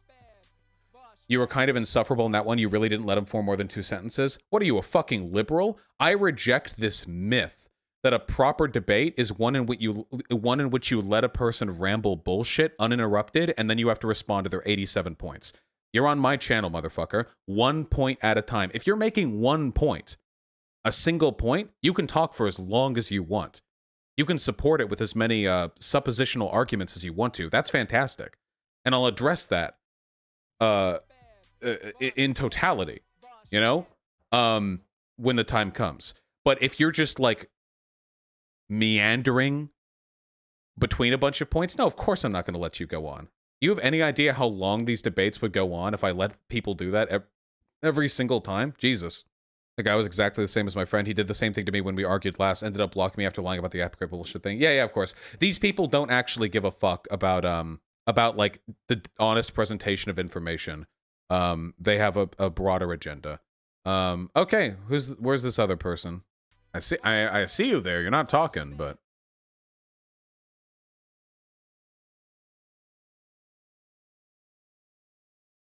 oh, they left. They're probably figuring out mic stuff. Guys, is it just me, or is this area kind of hard? What were those two hunters that I was fighting at the end there? Those two were really tough. How come I'm not talking? 1141. Hello. Hello. There you are. Oh, there I am? Okay. There you go. What do you want to talk about first? I don't know. That's totally up to you, friend. What about my position on welfare reform? Welfare reform. Well, so to speak, welfare reform, yes. I'm a big fan of welfare reform. I just have a feeling we're going to go in opposite directions. Yes, we are. Yeah, okay. Yeah. Hit me up. What about I guess we'll go with increasing the rate of like privatization in like medical care, sort of. Where you increase the rate, like the ratio between private and public healthcare, so that you could that generally leads to a lower price rate on average. Like from historical examples, I remember from like comparing to 1988, I think we had far more private healthcare, but we had a lot lower prices within the private healthcare. Couldn't that be correlative? Like, what? Oh, first of all, I don't think that's correlative. We don't have a public. causal. We don't have a public healthcare option in this country unless you're old or poor. No. We do have a public healthcare option. It's just not. I don't think it's. We have both private and public, but I don't think the public is free. What is the public option we have? We don't have like a public option, but we have more like public I'm talking about more public hospitals. Oh, I thought you were talking about insurance. Yeah. Okay, yeah. Yeah, I'm not talking about insurance. Wait, so you want more private hospitals? We need more private hospitals, basically. And private hospitals cost less than public hospitals? Generally they're getting their prices are increasing slower than private ones. What factors do you think would make that the case, assuming it's true? I don't know. Maybe it's due to the fact that public hospitals don't work within like profit margins and don't have the same pressures within them. But if they don't operate within profit margins, wouldn't that mean they'd be charging people less? I mean, if you're making less money, that has to be coming from somewhere.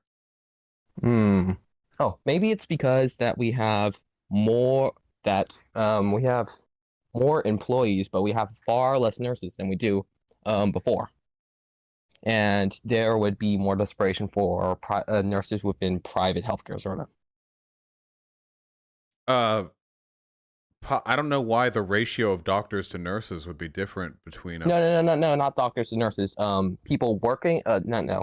People, in like customers versus the amount of nurses, because the nurse rate has declined due to the fact that the sort of, I think, Theodore Roosevelt reforms within the wages of these nurses, sort of. I'm not entirely sure if I understand if that's, even if that is the case. And again, this isn't something that I have information on just off the top of my head. But if that is the case, I don't know if that would be a product of it being private or public, and would probably rather be a product of whatever market incentives private hospitals are held to relative to the policies public hospitals are held to. But if that's the case, I would rather just have the public hospitals held to a better set of policies. There's nothing inherent, after all, about a public hospital that necessarily makes it more expensive or less efficient than a private hospital. private hospitals actually have a lot of inherent inefficiencies, certainly with regards to, their actual treatment of patients, maybe not so much with regards to how much they make money. The public hospitals would be able to circumnavigate, considering the fact that they aren't, market driven. I can't think of like response to that on the top of my head. It's sort of fuzzy. I think I do have a response. I don't know. Uh-oh. What about we go to something else if you like? You could choose if you want.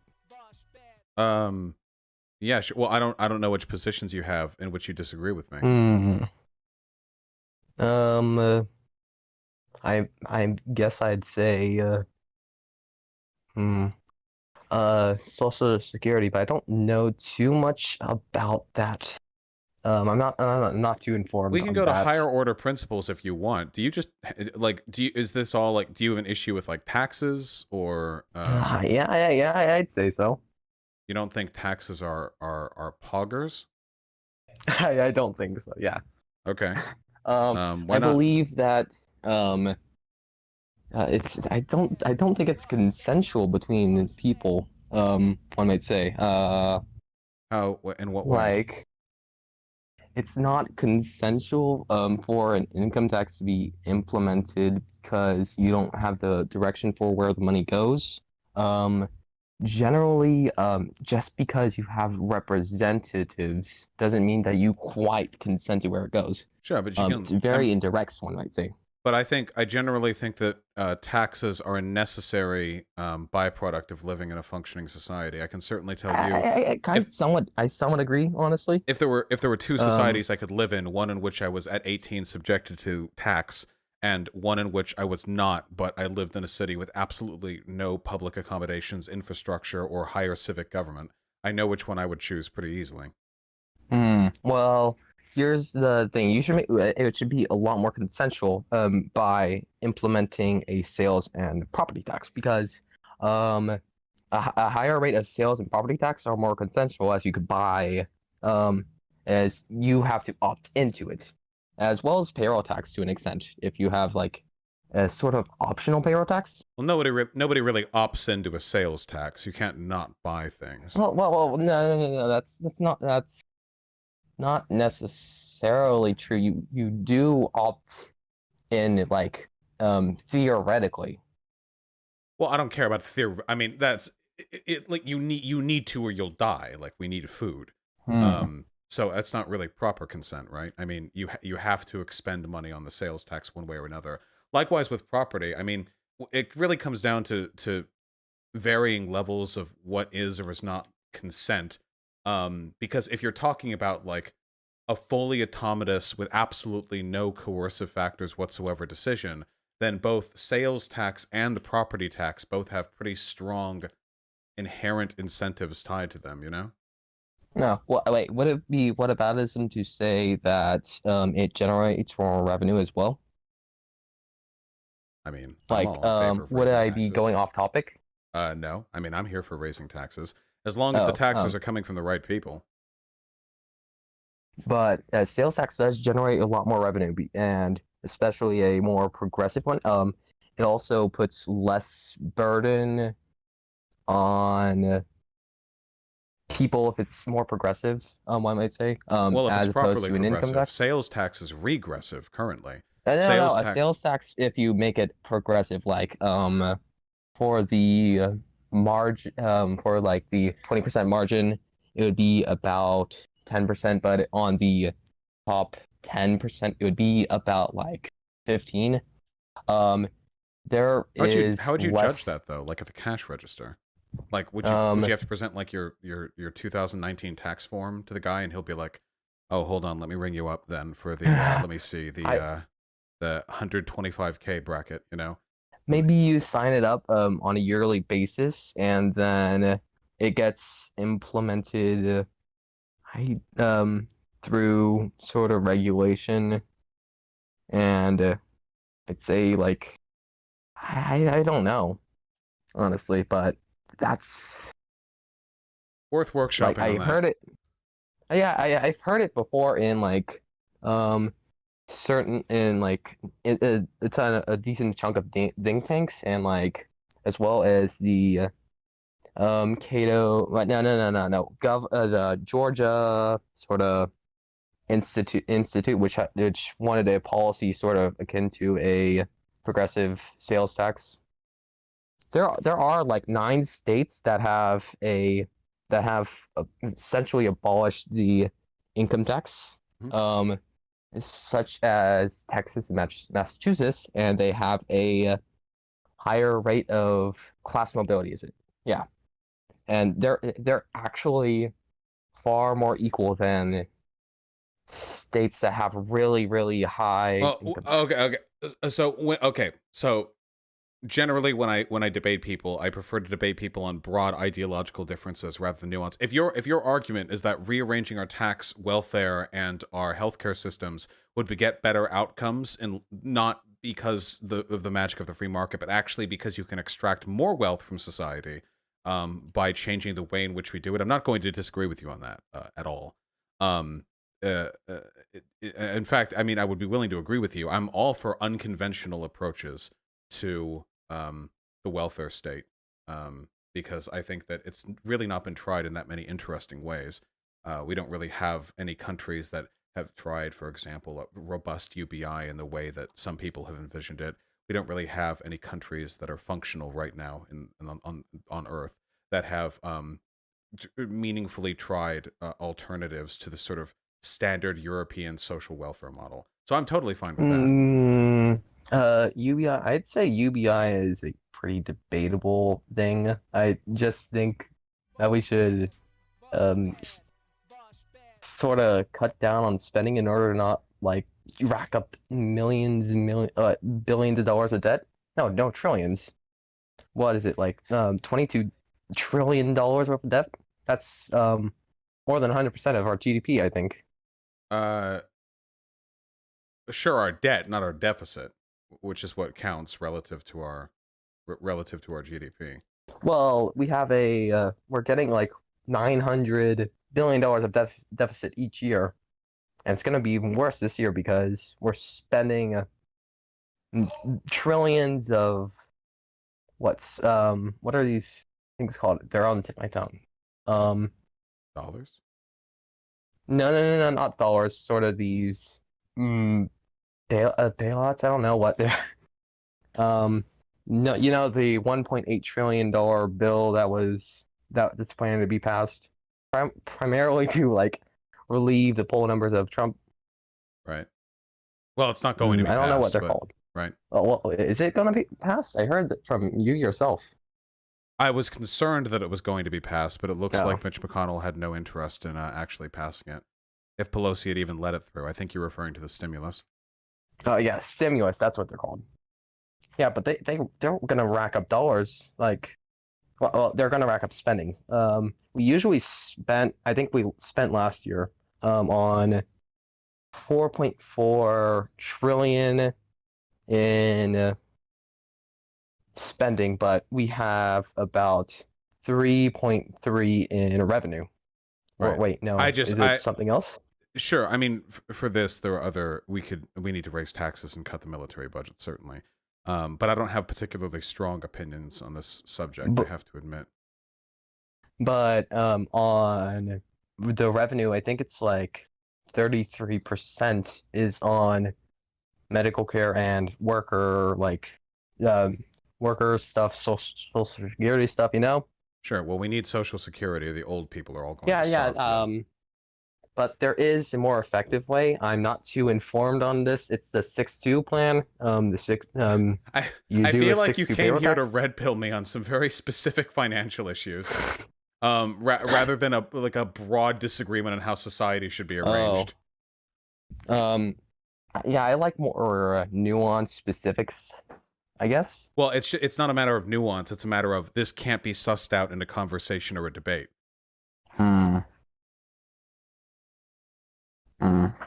You understand what I mean, right? I would either have to sit here and just not, because I don't. I mean, this you need to look at papers on this. Do you not? Yeah. I guess we could talk about some vague ideas if you would like. No, I can wait. Hold on. I can tell you're way the fuck too amicable to have a proper debate with. I know the types. What do you mean? You're laughing as you say that. You're too cheery. Okay. So I guess the red state versus blue states. Red states generally, this excluding the South, which is very complex. It has like it's a lot more rural compared to its population density, you know, and it has a lot of sort of systemic racism. One might say. I would say that. Yeah. Oh yeah. and Aren't you that's anti-lockdown? I'm pretty anti-lockdown. Yeah. Oh well, that's certainly a contention. Here, we'll let. Oh, that's that's a good thing. How about we hit on that fundamental disagreement, and then Yeah. I guess I'll speak to a monarchist, which is an appropriate. Oh yeah, he's a semi-constitutional monarchist. Suck them. Sure. Well, that's actually a freaking weird combination. Yeah. Well, the internet has made political ideologies little Pokemon for people to collect and fight with. So. Why don't you think we should have a lockdown? I don't think we should have a lockdown because it is fundamentally worse for people. It generally harms more people. Consequentially, it makes the economy far worse in the future, which harms more people in that future. And for a while, it really hasn't made it better.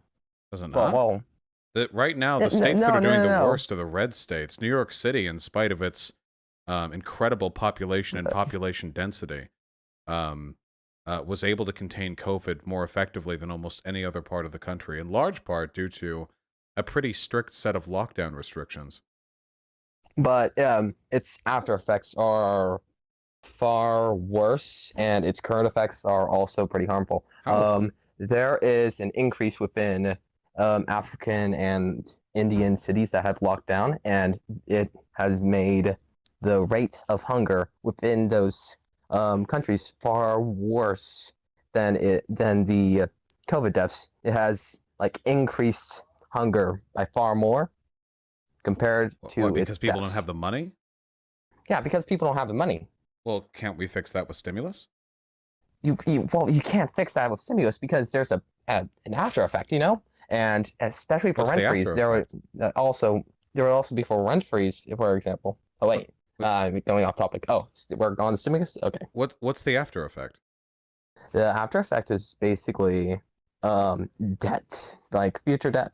Oh, come on. Okay, I can't take the libertarian pill in this one. Debt does not matter. It means absolutely nothing. Debt doesn't matter? What do you mean? It doesn't. No, debt doesn't matter. I don't. Debt no. means There's absolutely a certain nothing. amount of money that we need to like request from certain places. Do you know about Greece? Where we're not so. There is a couple differences, but we're not so far off of them. Yeah, because well, we absolutely are. The reason that Greece had those issues was in large part because they didn't have the economic leverage necessary to keep all the countries that it was in debt to waiting on it.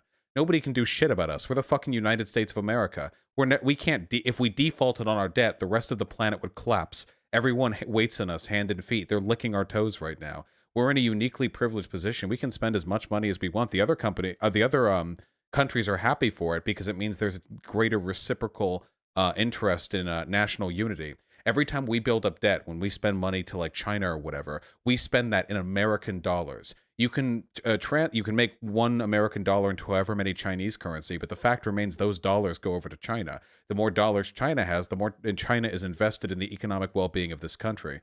International debt is one of the ways we've been able to prevent war over the past century. Because if you declare war in a country or go to war with a country, you're basically confessing that you're defaulting on that debt. And right now, that would be incredibly destructive to all the countries we owe money to. So in a way, the debt is actually kind of a shield because it prevents those countries from ever being able to meaningfully tackle us. If they attack us, it destroys our economy. We can't pay back those debts. They end up essentially getting defaulted on. A bunch of bankers get angry. It doesn't work, you know? What about the 150 trillion dollars worth of unpaid welfare benefits Well, that's obviously not good. We gotta pay that. Paid like later on. Wait, I'm sorry. Wait. When will we pay wait. these? I missed that number. 150 trillion? We don't own any. 150 anybody. trillion, I think. I think 150 trillion. I heard. I don't think we owe 150 trillion in welfare benefits. No, unpaid. Like soon to be paid unpaid welfare benefits. Is this one of those like over the next 100 years sort of things? I don't think so. I think it's just unpaid. I think 150 trillion dollars exceeds the total wealth capacity of the entire planet over the past century. Like, or like it's some insane. I don't know if we owe that to anyone. Okay. That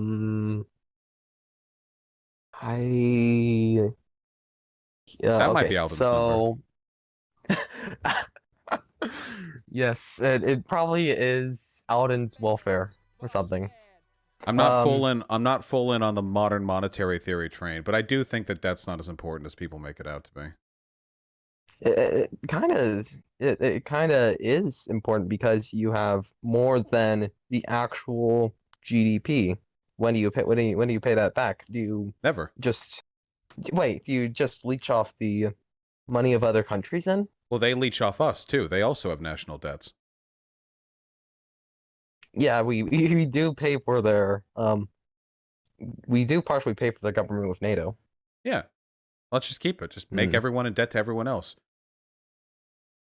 But why not just cut on some unnecessary cost that actually does help people? What? Well, if it helps people, then we should cut it, whether or not it would deal with the debt. You know, I'm not opposed to cutting down on military spending, for example. I mean, that should be pretty straightforward. You know that. Yeah, cutting down on military spending would be pretty helpful, honestly. Yeah, but I'm doing that because I hate the military, not because I want to cut down on the U.S. deficit. How do you feel about neutrality? Neutrality? Like complete neutrality. Like somewhat what Switzerland does. Military non-intervention that we had before World War II. I think it's generally a dumb idea. The problem is there are a bunch of superpowers in play right now, and whether we like it or not, when there are conflicts around the world, somebody's going to take advantage of their existence. If it's not us, somebody else is. What I would like to do is find a way for America to humanely intervene in these conflicts, because if we don't, Russia or China will. One of the biggest problems that we have right now is that Russia and China have both taken advantage of terrible post 9/11 U.S. foreign policy to massively increase their influence in Southeast Asia and in the Middle East. And the issue with that is that these countries have a capacity to be far worse to these areas than we do, because they aren't even proper functioning. Well, we're not proper functioning democracy. They're less of proper functioning democracies. I would rather ensure that if there is to be imperialism, it's being committed by a country I'm capable of influencing with my dope-ass YouTube channel than being influenced by fucking China, where nothing can stop what they do except for Xi, you know? I got you. How do you feel about Chat's malding right now, but I'm completely fucking right. If you guys take Tulsi era foreign intervention takes, we are just like, what if America never intervened? You're a fucking moron. You have literally no idea how geopolitical interventionism works. It's unfortunate, but this would be what you're doing right now is the equivalent of I'm not voting for Biden because it legitimizes voting. Like, there are only two choices here. It's either America gets this influence or other countries get this influence. And if you put your hands off the wheel, somebody else makes that call for you. It's that simple. Yeah. I gotta take that to be pretty interesting to you, because you debated climate change denialists in the past. I'm not quite one. I'm more of a climate change nihilist, one might say. I believe that it is almost like it is not our fault at all. It's mostly not our fault at all that the climate change does exist. It's more other countries' faults, like the developing world, China, for example. When it comes to the total amount of CO2 that's been spewed into the atmosphere, America, I'm pretty sure, is the largest one on Earth. But we're declining. If you go we already by did it per capita, we're declining though. But we did it. Like That would be like that would be like if the police were investigating a gang rape and like you're like, officer over there, it's those guys, and they're gang raping somebody, and you're like pulling your pants off, like trying to stuff your dick back into your pants, and the cop gives you the side eye, and you're like, I'm done. Like, you did it though. In fact, you did it the worst. America did it the worst. You know? But you don't need to help right now, because during 1990 to 2019, we've only increased by 0.4% of our CO2 intake. Like, and that is overwhelmingly less than the population increase. So we're actually decreasing per capita on consumption. Yeah, sure, because we were able to industrialize quickly, and we were able to benefit from the introduction of technologies that would allow us to do that, which is great, phenomenal. Doesn't change the fact that we did it, though. But China also, is... it may be declining, but per capita emissions, America is still very high up there, and in total emissions, I'm pretty sure America is still the highest up there. Yeah, we're still high in like total emissions, but then, China is like going back up. Like it's going super high. Yeah, because they're industrializing, and their population they're industrializing, like but we should at least help them. Well, we should help them. We should be paying money out the ass to subsidize the development of green energy in these countries. Yeah, for sure. But it wouldn't be our fault, and it wouldn't be on the fault of us as a result. But we already did it though. Like, we already did the bad thing. But why should we care if we aren't really if we're slowly declining in CO2 because already? We did it. Because we did the thing. We already did it. The CO2 we spewed into the atmosphere is still there. Like, the problem with greenhouse gas is that it stays there. Like, our contributions are eternal. Whether it happened a century ago or whether it happens a century from now, what we did will always have had its consequences. Not to mention, between dropping out of the Paris Climate Accord and all the other dumb shit America does with regards to climate change, all the Murdoch-run media spinning the tail to convince the population that climate change isn't even real, like, we're probably responsible not only for our own emissions, but also for, like, the global climate change denier movement. Or at least Murdoch is, but, you know. But we should still, like... we could do some stuff about it, but we should keep it where it is. We're still slowly declining, and especially due to our population, like our rate of population going down. We are going to slowly decline faster over time. We should do it faster than that. Like, wait, why should we do it faster? Because the scientists are telling us anymore. It is currently our fault. We still have incredibly high emissions. And it doesn't matter. But it won't be our fault in the future. This is, I think, the libertarianism is coming out here. This is like child logic to me. Like, well, it's not us. It's this, our planet. I live here. Like, we're the greatest country on Earth, at least when it comes to mobilizing economic production. That's undeniable. We are very powerful in that respect. This isn't some, like, we don't get to poke holes in this and throw it off to somebody else. The planet's sinking. We need to...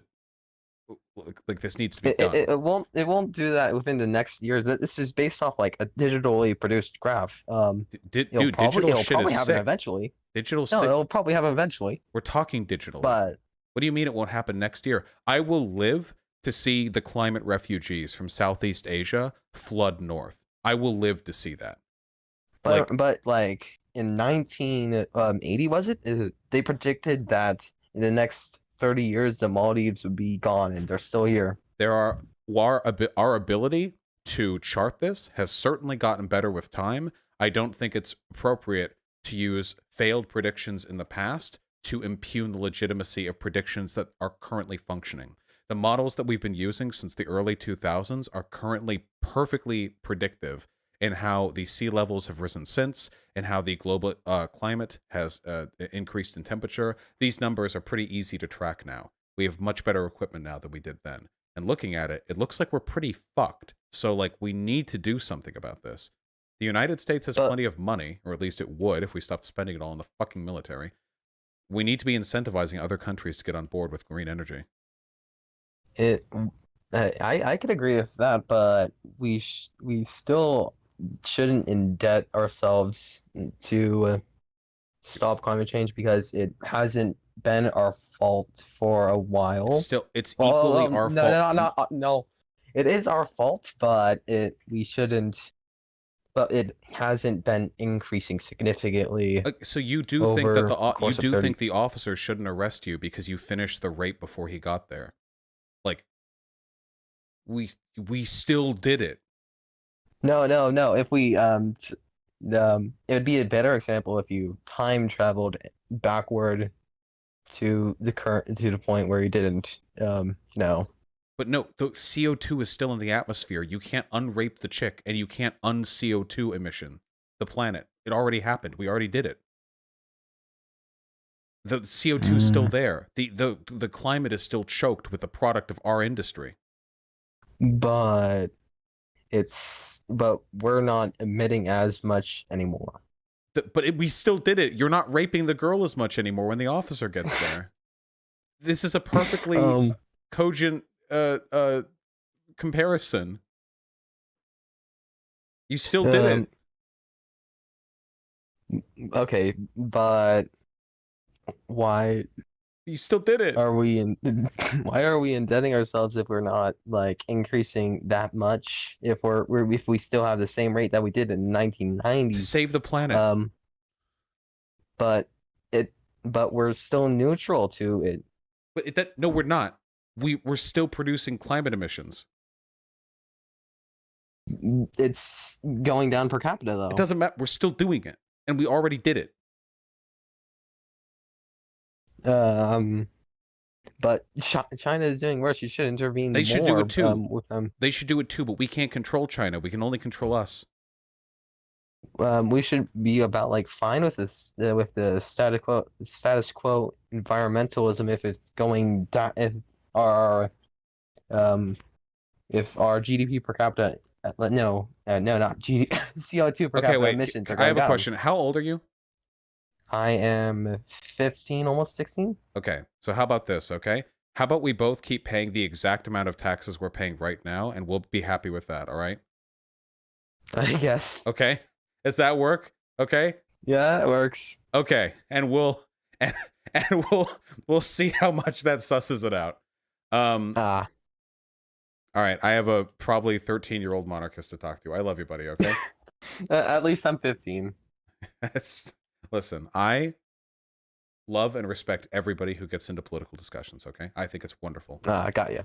All right, be well, okay?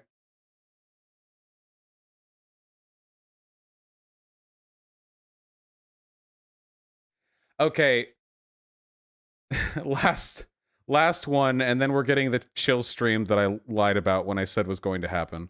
No, he was a nice dude. He to the end there, he was clearly like fucking around a little bit, but yeah. Oh wait, I got DMs from another person.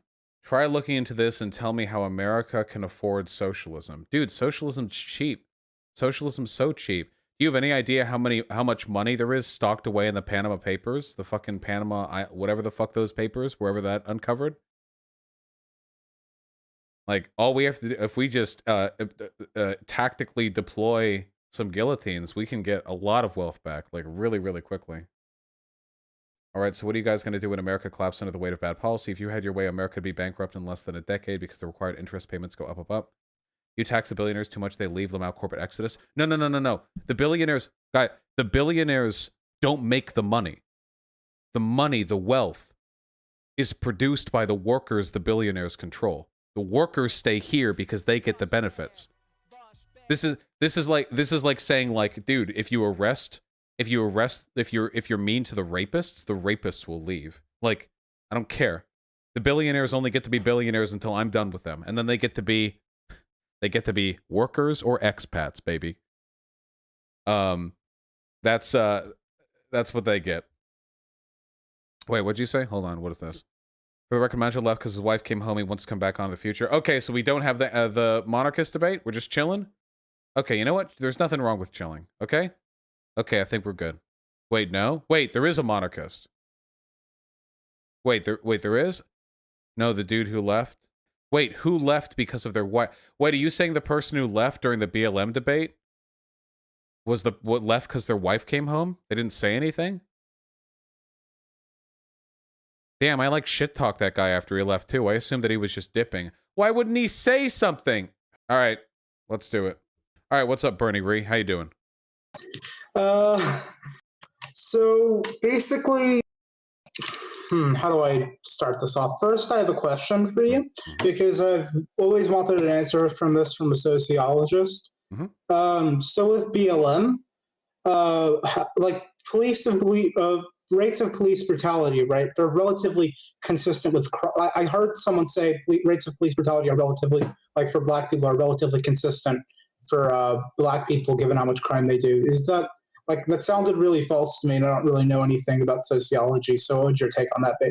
Yeah, it depends on what you determine to mean police brutality. If you're talking about actual recorded instances that are like they go to court and stuff, yeah, you'll find it fairly proportional. However, there are studies that have indicated that when it comes to just the general disposition of police, they are way more willing to quote unquote rough up Black people than they are white people. So stuff like jostling them or being physically aggressive during investigations or during during traffic stops, that kind of stuff, that goes way up. Now, there was a study that came out saying essentially that actually cops wait longer before firing at Black people than they do white people. The methodology of that study, however, seems to have not been that good, and it's since been discredited by other criminologists who have looked at it. So the consensus seems to be, if we look at criminal issues, the police brutality is proportional to Black crime. But if we look at general disposition, there is a severe bias against Black people by the cops, if that makes sense. Yeah, that sounds all right. So what are your main contentions with monarchism? I don't think a hereditary undemocratic system is a good way of choosing the executive representative of your government. Okay, this is what I would say a very positive element of monarchism is the issue with democratic governments in general is let's say the government isn't serving the people, all right? There's very few ways of directly going to the government, all right, and let's say overthrowing that government. It's very difficult when the system of power isn't so direct to overthrow a government when there isn't one specific person in power. With a king, for example, all you have to do is kill that specific person. That's one benefit of a monarchy. Number two, monarchies don't necessarily need to be hereditary. There's stuff like electoral monarchies, for example, which you're voting from a specific family, like voting for a monarch out of a specific family. So I would say, and also one more thing with aren't you a monarchism supporter of constitutional monarchy? Yes, I believe. If you believe in a separate legislator, then why couldn't we just kill the First of all, in a modern country, no, you can't just kill the monarch. Like, that doesn't happen. There are absolute monarchies around there in the world. These places, they live in fortresses. There will never be a violent uprising against a sufficiently entrenched monarch. Not with the way governments. That, let's say, if like the vast majority of people don't support the monarch, then he can be killed. But I wouldn't have a problem with something like that. I just want one person generally responsible for what happens in the country. Why wouldn't the monarch just say no then? Like, the people are like, hey, it's time for us to kill you, and then he's like, no, also I have the military. There would be like a very strong constitution, and maybe I think in this day and age, it's probably possible to determine some like algorithm for saying whether it's possible to saying whether like the monarch deserves like the military can be used in that situation, or whether like the monarch should be killed or should. I don't know if I would necessarily trust that to an algorithm. But ultimately, if you round this back enough, you'll find that the only way you can ensure revolutionary potential against a monarch is through a system of checks and balances. And if you introduce that system of checks and balances, you find yourself in the exact same problem as you would have with a modern bourgeois democracy, which is where power is actually decentralized amongst a ton of people. If you centralize authority to exactly one figure, you will always end up with the exact same issue, which is that if you have a problem with them, you can't do anything about it. Also, I think, especially with monarchies, I think it's possible maybe to get a couple psychologists or something like that to make sure the potential monarch would absolutely believe that, like, in not accepting bribes and stuff like that, and there would be people following around the monarch at all times, like multiple people to make sure he's not accepting bribes or doing stuff like that. Obviously, those people can be bought off, but in general, I think if you have so many people that believe in the same ideology, it would be very difficult to make sure to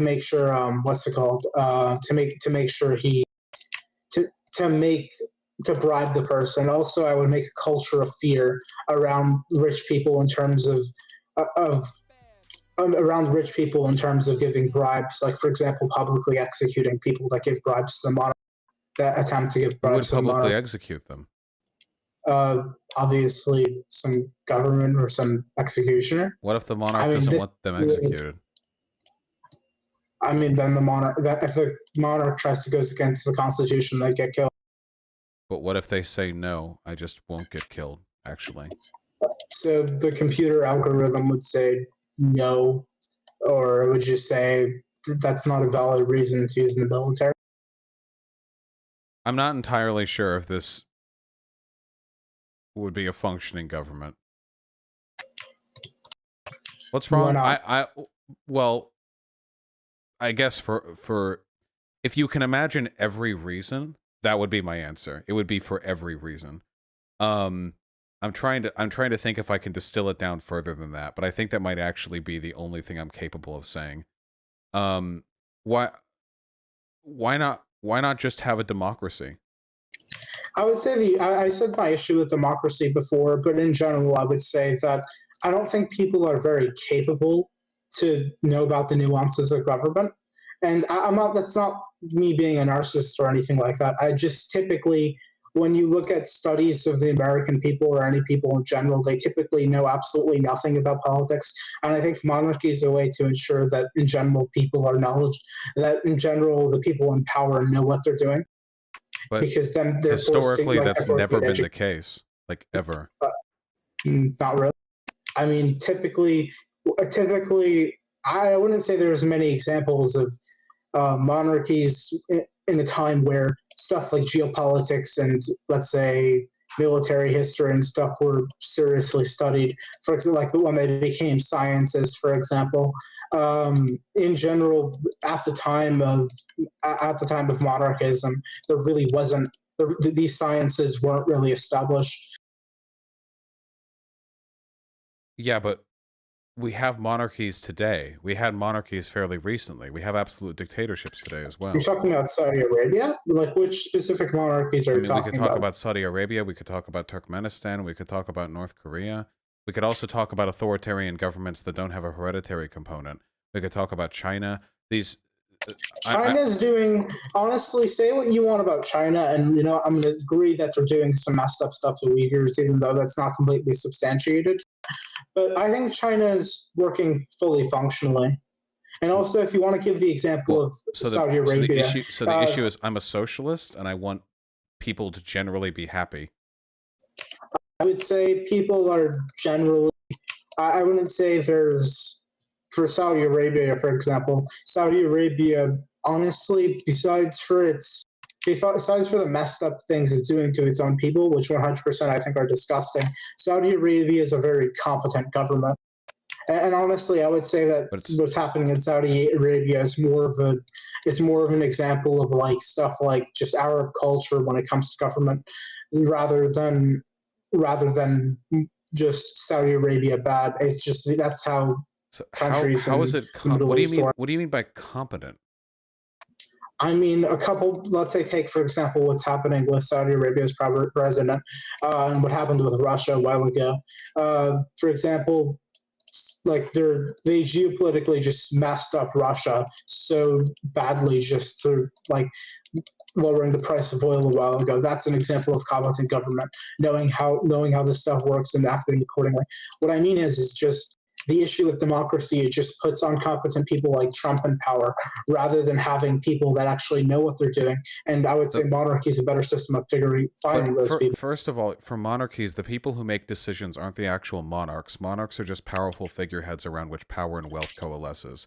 Decisions are usually made by cabinets appointed by monarchs, because if you actually speak to any monarch in any era in all of humanity, they're fucking idiots. The idea of a philosopher king has never been a real one. It's always been a way the powerful people use to self-justify their own interests. You appoint cabinet members, they do the real work. So if there's any semblance of competence in Saudi Arabia, then it would be from them. Likewise, everything that America has done, because America has continued to run under Trump, all of that good can be attributed to the thousands and thousands of decentralized agencies we have that participate in the systems of checks and balances. If our country was entirely hinged upon the competence of our president, we would be a dumpster fire now. The issue is with a monarchy where the monarch actually makes the decisions, that is exactly what happens. If they're bad, the country dies. In this country, in America, if our president is bad, our civic services, our democracy, our social systems are capable of weathering their incompetence. It's still bad, I won't deny that, but it's not as devastating. If you look throughout history at bad monarchs, these people tank nations with greed, with ineptitude, with thirst. Do you want to look at examples of bad democracies? We can certainly look at examples of bad democracies, but it would not, those problems, can you think of a democracy where the problems with it were caused by the concept of democracy and not through some, what? I would say the Weimar Republic. How? The Weimar Republic, if it was competent at all, what it should have done is it should have banned the Nazi parties, and it should have banned the Nazi parties, and it should have banned the communist parties. Instead, what they did was they allowed the Nazis to gain power. But you're advocating for absolute autocracy, like what the Nazis represented. Not really. I don't. For example, unlike the Nazis, I'm not necessarily capitalist, and unlike the Nazis, I don't think that genocide is good. My point is, well, it doesn't matter if you do. It matters if the monarch does. Well, actually, like, hopefully the monarch would be like propagated and stuff, and it would be instilled in him that these things are messed up, and he would be surrounded. We can't build a political system off the delusion that you're capable of crypto vat growing a perfect leader. People are people. Psychological tests, all that business isn't going to stop a bad person from getting into government. It's just not capable of doing it. For thousands of years, systems of rulership have tried to find ways to prevent bad monarchs from taking the throne. Which of my 8 sons will be best to succeed me? There has never been a method found. Okay, and also you said that all monarchs are stupid. Catherine the Great, Henry the Sixth, I think the Eighth, Henry the Eighth. Henry VIII was a lunatic. Wait, hold on. First of all, Henry VIII was a lunatic. Catherine, if I recall correctly, had a perfectly functioning legislature in addition to a cabinet, and it was through them and that they were able to. And I don't believe in absolute monarchy. I believe in some legislative body and stuff like that. Wait. So do you realize my argument isn't that every monarch will be bad? It's that if one monarch is bad enough, it can ruin everything.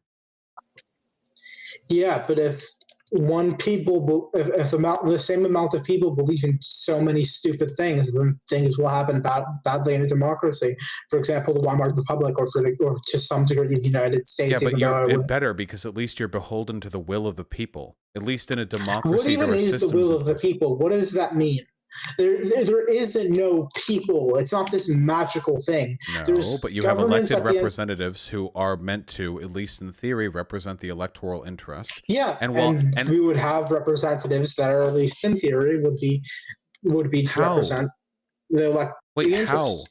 Okay, the interests of because they would be more competent and they would be How? knowledgeable in this stuff instead Why? of just having Wait, idiots you, be in government. wait. You can't just Because say they would be- monarchy is good because in my monarchy all the monarchs would be smart. You can't like that's not solving. No, the it's not fundamental because issue it here. would be it wouldn't be just because they're smart. It'd be because they're educated on this stuff. You just that's essentially synonymous concepts. There's absolutely no reason to believe that monarchs would be any more educated than your average representative government official. Not really, because they would be from birth educated in So what if they're just a little educated in shit? political science and stuff like this. Dude, we've been doing this for Well, thousands of years. You can because there educate a would shit be- kid all you want. because there would be picked out of a large group of people. They'd be picked out of an entire family. Then it's not. So what if the whole family's shit? I mean, This has what's happened the historically. likelihood This is of that? not like a small chance. I mean, also there would be psychologists around them, and they would have like literally the scientifically best upbringing possible. There's no such thing as the scientifically best upbringing for a monarch is not something which is determined. I'm pretty sure there can be studies on that, and it can be figured out. You possibly couldn't, because the characteristics necessary to determine success would hinge upon the performance of these monarchs over the course of their entire lives. You cannot psychology your way into maximizing one person's usefulness and guarantee that they don't turn out to be some sort of psychopath. One of the reasons monarchies tend to turn out so badly is because it turns out if you tell a person there's something magical about their blood, that means they get to lead a country in spite of nobody wanting them to. They turn into terrible people. That's not what I want. I don't want them to be educated and told stuff like, but that's the truth. You're saying that it's magic because they're of a given bloodline. They've been arbitrarily designated as the future hope of this nation. That's going to fuck people's brains up. I mean, not if we have people that are like CEOs of large companies and stuff like that. And they're psychopaths. And leaders, yeah, in general, typically, but there's also examples of this not being the case. And if there is an entire, like, hopefully there's an entire science. You're telling about this is the most. You do realize this is insane, right? Like we should return to an outdated form of government where a completely non-representative system of how is scientists, democracy representative? Honestly, if you want to say it's more representative than a monarchy. Yeah, 80%. Okay, look, 80% of people in the United States. So I forgot the exact specific number. Support free healthcare for all. Where's the free healthcare? Wait, I'm sorry. So you're saying if there was a monarchy, it's more likely they would do it? Look at Bismarck. Look at Bismarck and stuff like that. What about him? Look at modern day Sweden. Wait. You can't. Yeah. Look at modern day Sweden. What is your point? There are democracies that also do social programs. Yeah, I think. But here's the thing: modern day Sweden isn't an example of regular countries. It's just too small. Neither was Bismarck. Bismarck was. You know why you know about Bismarck? Because he was exceptional. Most monarchs are fail sons. They were lived and died doing nothing but impregnating mistresses and having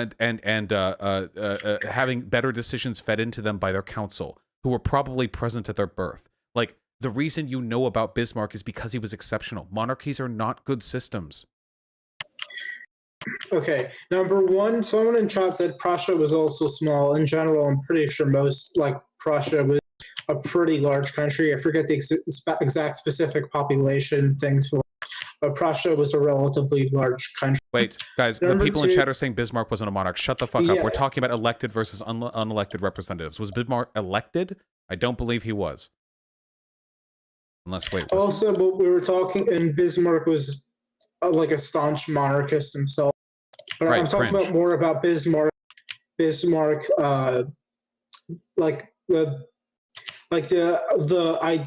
ideals and policy that happened under Bismarck's Wait, is Germany. that true? But Bismarck was fired by the monarch?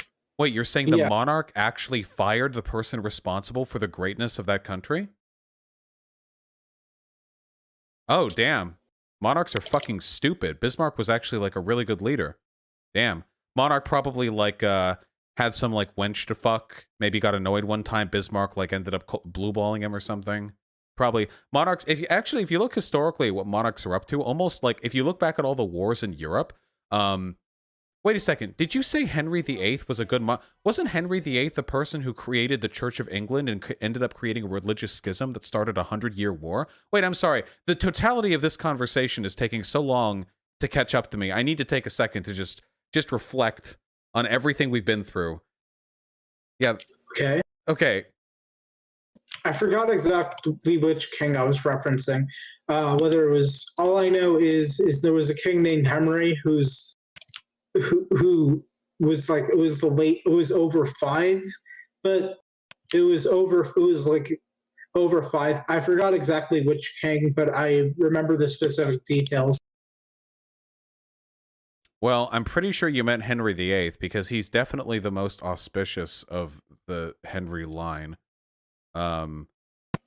But yeah. Anyway, that guy started a lot of war. Impressive. Huh? An Irishman knows of British history. Impressive. I mean, I'm American. But also Henry VIII's legendary fuck up caused so many people to die. I'm pretty sure they teach like Japanese school children about it. But I mean, that's what you get. That's what you get when you have a monarch. You know, they can just create an entire new religion because they want to get a divorce. All right. Do you want to talk about anarchism? Because I don't think we have a lot of time, but I want to get to anarchism. 5 minutes. 5 minutes. I have to kill Ludwig. All right. The thing. What do you mean 5 minutes? 5 minutes to talk about anarchism, or 5 minutes then we can do? 5 minutes to hit me with your best anarchism meme. All right. I don't get anarchism. I just don't understand what's stopping people from just making some sort of state to oppress people. Once we get rid of making guns are extremely easy. What's stopping people from just getting a bunch of guns and making a state and like oppressing people? Oh yeah, read about it. I've read a bit. Whatever. So you're saying you think anarchism is a system of government where it's difficult to prevent people from consolidating power against the will of the will of the masses and using it to enact a reign of terror fueled by violence and the consolidation of weaponry? That's not what I said. What I said is under an anarchist. I suppose you can't say anarchist government. But under an anarchist system, right? What's stopping a group of people from just getting weapons and just making a state? Who would join them? Whoever wanted to. A large group of people that just want to oppress people. Well, what's the incentive for them? To steal their stuff. What stuff would they be stealing? I don't know. I'm pretty sure in order to have a system, in order to have a large group of people, they'd probably have something worth stealing. Like a large group of people would have stuff. Sure. So why wouldn't the larger group of non-revolutionaries not just fight them off? I suppose the larger group of non-revolutionaries wouldn't constantly train and focus on just building their military and stuff like that. Focusing on just being a stronger army and stuff like that. Like that's not their job. But when people have what's the correct word? When people spend their entire life focusing on one thing, obviously they'd be more effective at it. And also, why wouldn't? And also, centralized armies are typically more effective than non-centralized ones. Sure, but there's no centralized army. They don't have a way of centralizing at all. You can just get a group of people, a group of young men. They get really bored. Let's make an army and let's make a state. The issue is, historically speaking, coups and revolutions typically take place by exploiting a pre-existing power structure. So very rarely is it just people who are well accounted for and well taken care of with no power over any other man just get together and start, training for a revolution. Usually they're able to do this by working under the shelter of, or working alongside, or bribing officials who have some sort of vested monetary or social interest in supporting this revolution or coup. Most coups only take place with the permission of the government. Of the permission of the military, after all. There usually has to be a power system to be exploited. All right, so how about this? Why wouldn't the old state that used to be in power, which probably would still have supporters, just focus on like getting support of the military and stuff like that, and just create a state? Sure. Well, when it comes to dealing with counter-revolutionary intent like that, that's the reason why I advocate for a transitionary state. It's possible to immediately get a functioning anarchist society from certain conditions, Rojava being a pretty good one, but for the United States of America, there are like 1 billion overlapping political, economic, financial, and military interests that intersect in such a way as to ensure that if anarchism were done with a snap of the fingers, there would still be enough power and enough wealth in the right places to ensure this would immediately fragment and break apart, the old power structures reasserting themselves until eventually you've created a worse version of the previous society. The goal of a transitionary state would be to build, say, a socialist government, which would... wouldn't that not make you an anarchist? That would make you a Marxist? I mean, I've always been a Marxist. I don't find the two as contradictory as some seem to claim. I mean, they're two different ideologies. I mean, obviously... What is the difference between the two? I can't phrase this correctly, but... how do I phrase this? Anarchism is just more specifically believing in like the abolition of the state and stuff like that. Marxism, I'm pretty sure they don't necessarily want like abolition of this. No, Marx specifically said he wanted the state abolished. Okay, I don't know I don't know specifics of Marxist ideology, so I'm not going to talk about it. But I'm pretty sure there is a difference. Well, they have different priorities, different definitions, and they're championed by different people. But you can be an anarchist and subscribe to essentially every precept of Marxist thought, and you can be a Marxist and agree with almost everything an anarchist believes in. There are Marxists who believe in a stateless society. Marx did, of course. And there are Marxists who believe vanguard parties are an ineffective way of securing a revolution. There are anarchists who believe in transitionary states. In spite of the internet's belief that is not the case, I've looked it up. There are absolutely anarchists who believe that. It is true. So yeah, I think there's a very strong overlap between these two ideas. Yeah. Well, anyway, Vaush, I'm going to say is I'm a pretty big fan. I think you're just very... I think you know how to speak very well. What was that? I'm so sorry. Prejudiced against monarchy?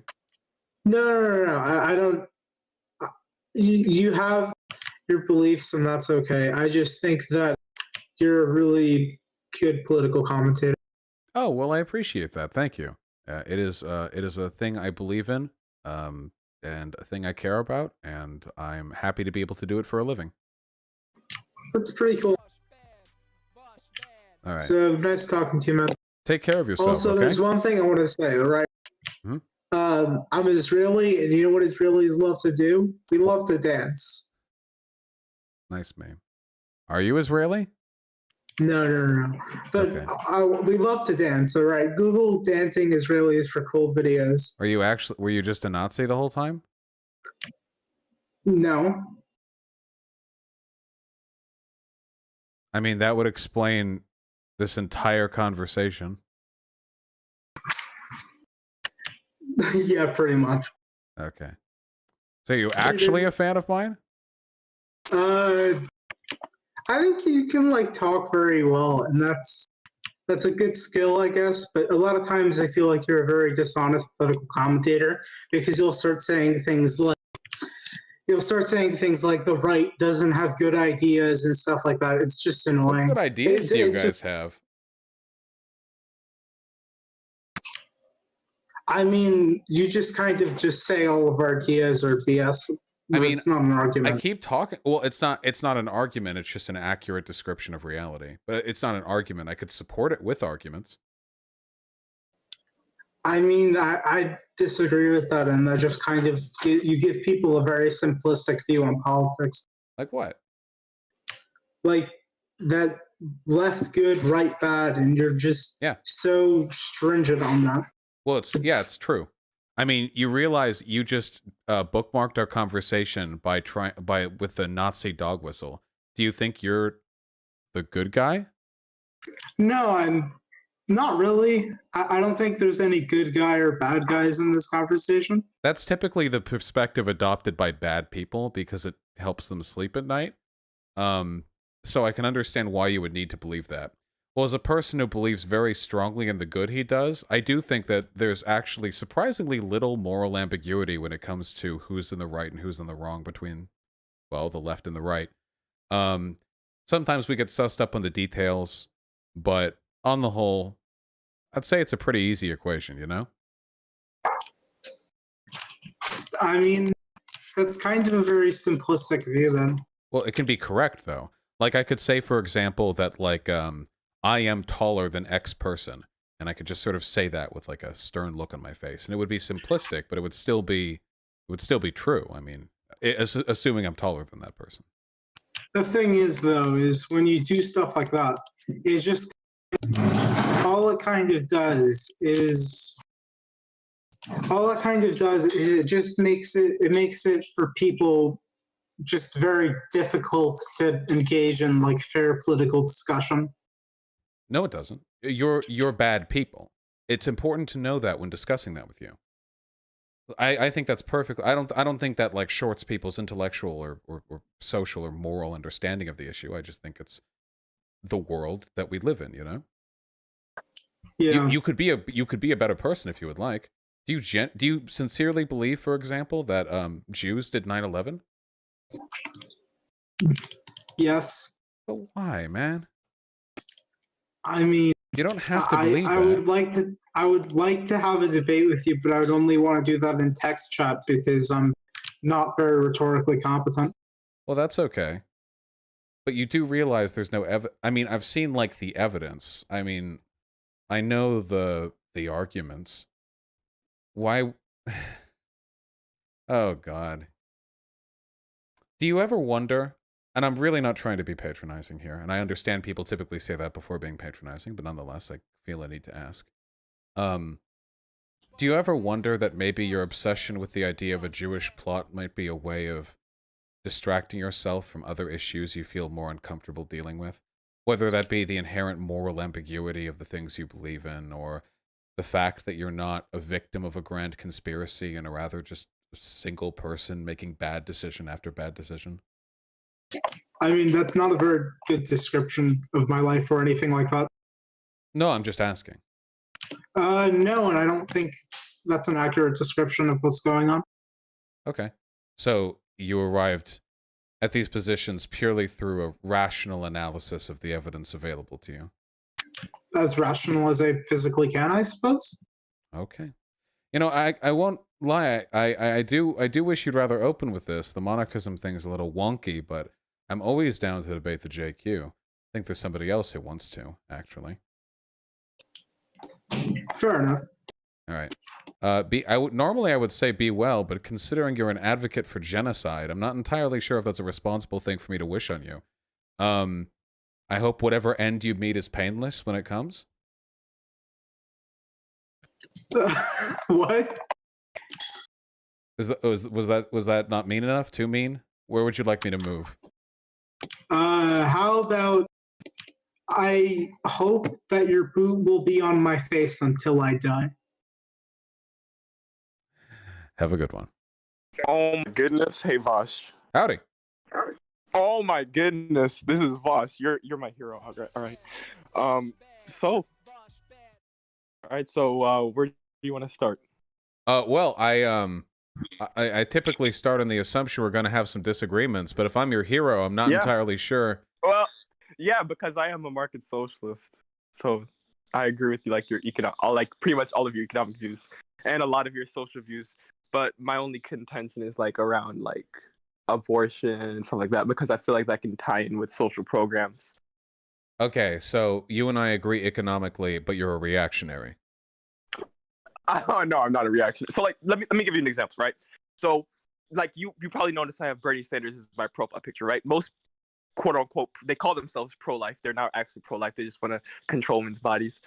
Most pro-life, so-called pro-life people would probably support someone who like doesn't like abortion, right? But the reason I'd support Bernie Sanders is because I feel like his policies, his social programs like universal health care would prevent the most abortions overall. So I'm for doing what would prevent the most abortions. All right. Well, So I can't argue with that. I think that's perfectly agreeable. Hello, Vaush. I'm a paternalist conservative who believes in promoting traditional gender roles, i.e., women staying in the house and performing a domestic social role. I am pro-life. I do not value bodily autonomy at all. I know yeah, that's where the paternalism comes from. Gotcha. All right. What disagreements do you have with me then? Since Okay, I will so, admit I have no fucking idea what to make of your political positions. Okay, so I'm pretty much a conservative socialist. I absolutely I really don't believe in bodily autonomy, and let me tell you why. So I believe that like a collective absolutely has the right to tell someone to do with their body when they're like objectively hurting themselves. Like, let me give you an example. If you saw like you believe in having social programs that help you know, rehabilitate people who are like addicted to drugs, treating it medically, you know what I mean? Doing what we think is best for them because they, when they're doing drugs, like they obviously don't have their best interests at heart, you know what I mean? Mm-hmm. So I believe in like applying that to a lot more things. So I kind of believe that when you have a universal healthcare system, the state kind of does have the ability to tell you what to do with your body, not even just out of the best interest for you, but also like out of the best interest for like the collective as a whole, you know? Yeah. But with regards to medical intervention for drug overdoses, this is something that I only think is morally permissible when you're literally saving a person's life. If it comes to, say, for example, treatment for drug use, I don't think that's something that should be imposed upon a person. If a person wants to get treatment, I think that it should be afforded to them. But if a person doesn't want to get treatment, I don't think the state has a right to force them to. I guess there could be some very stringent exceptions to that, given a severe enough medical need. There are probably exceptions that could be carved out for that. But that's not so much a disrespect for a person's bodily autonomy as it is a recognition that their consent is impaired, or their ability to to consent to something is impaired. But yeah, but bodily autonomy as a concept is still extremely important. So, like, as a collective, you just think the state should be able to force anybody to do anything if it's deemed good for the whole. Well, kind of. No, not just good for the whole, but also good for themselves. So, like, obviously, I wouldn't promote like slavery because, sure, it might be good for a collective, but obviously, that's violating that person's rights. So, like, let me give you an example, right? So, part of paternalism is like contractualism, which is the idea that the society has a duty to each individual member. So, I saw someone in chat said organ harvesting. Well, yeah, I believe if someone's dead, we should harvest their organs. But back to the point. So, I would say that we have a duty to people in our society, like as you'd say, we have a duty to people who are like less fortunate, who are like poor or impoverished or homeless, right? I'd say the same thing for people who are like harming themselves, be it through like drugs, you know, cutting themselves. I truly believe that we do have the ability to kind of intervene as a society, and that would violate their bodily autonomy. But I really don't see bodily autonomy. I don't like believe in bodily autonomy as a concept because I believe that once someone is like objectively harming themselves, you know what I mean? I believe that we kind of do have an ability to step in. So for instance, if you saw someone jumping off, the issue with this then is that the state has many times before indicated that a given set of behaviors is preferable even to, or beneficial even to an individual, and violates the bodily autonomy of that individual to achieve it in a way that is actually detrimental. One of the biggest ways we did this was with the genocide of the indigenous people, both in America, Canada. oh no, I'm not talking about the state doing it. I'm talking about people who actually know what they're doing, like medical professionals. So for instance, well, right? but that would be educational professionals. So here's an example. Indigenous people, their children were abducted from their tribes, and they were enrolled in schools that were meant to teach them To essentially how. assimilate them. Right, exactly. And they would have argued this was for the good, you know, save the, what was it? Save the man, kill the engine. That was the motto back then. They would have argued it was for the good of these individuals and for society as a whole. I don't really trust these experts to Well, be the arbiters of the bodily autonomy of those they well, see this rule this over. this is the thing, right? We can say that like we know the effects of like children being separated from their parents and stuff like that. We know the effects of that, and I believe that like splitting children up from their parents should be kind of like the last resort. I don't. But this is always a hindsight thing. Bodily autonomy is kind of like an all or nothing thing. Now we know it was bad to do a genocide, but if we could do this right again in the future, you know? Right now China is doing that, is using the justification you would provide for their Uyghur genocide camps. They're not genociding them. Okay. They're just teaching them proper religious and civic lessons. No, so that I'm not talking about like when it comes to education or re-education. I'm talking about when it comes to the health of a person. So for instance, like how you said you wouldn't force like a drug addict to get treatment. I would, because they are like I think most medical professionals would say they are objectively harming themselves. Like it will lead to them having like a shorter lifespan. It will lead to like numerous things that have we not a right to do this? Huh? Have we not a right to do this? I'd say yes, because I don't believe in bodily autonomy. I'd say we absolutely have the right to like force that person to get better, to rehabilitate that person. Well, don't Absolutely. I have the right? Couldn't we then seize children whose parents give them unhealthy food, or seize people, in fact, who eat unhealthy food themselves? Isn't this infinitely regressive? I mean, yeah, kind of. So take a look at that. So like if someone is eating unhealthy food, right? And they like obviously this isn't something that should be done to like I'm not gonna go down the street and be like, oh, that person's fat, like, you know, we're gonna force them like.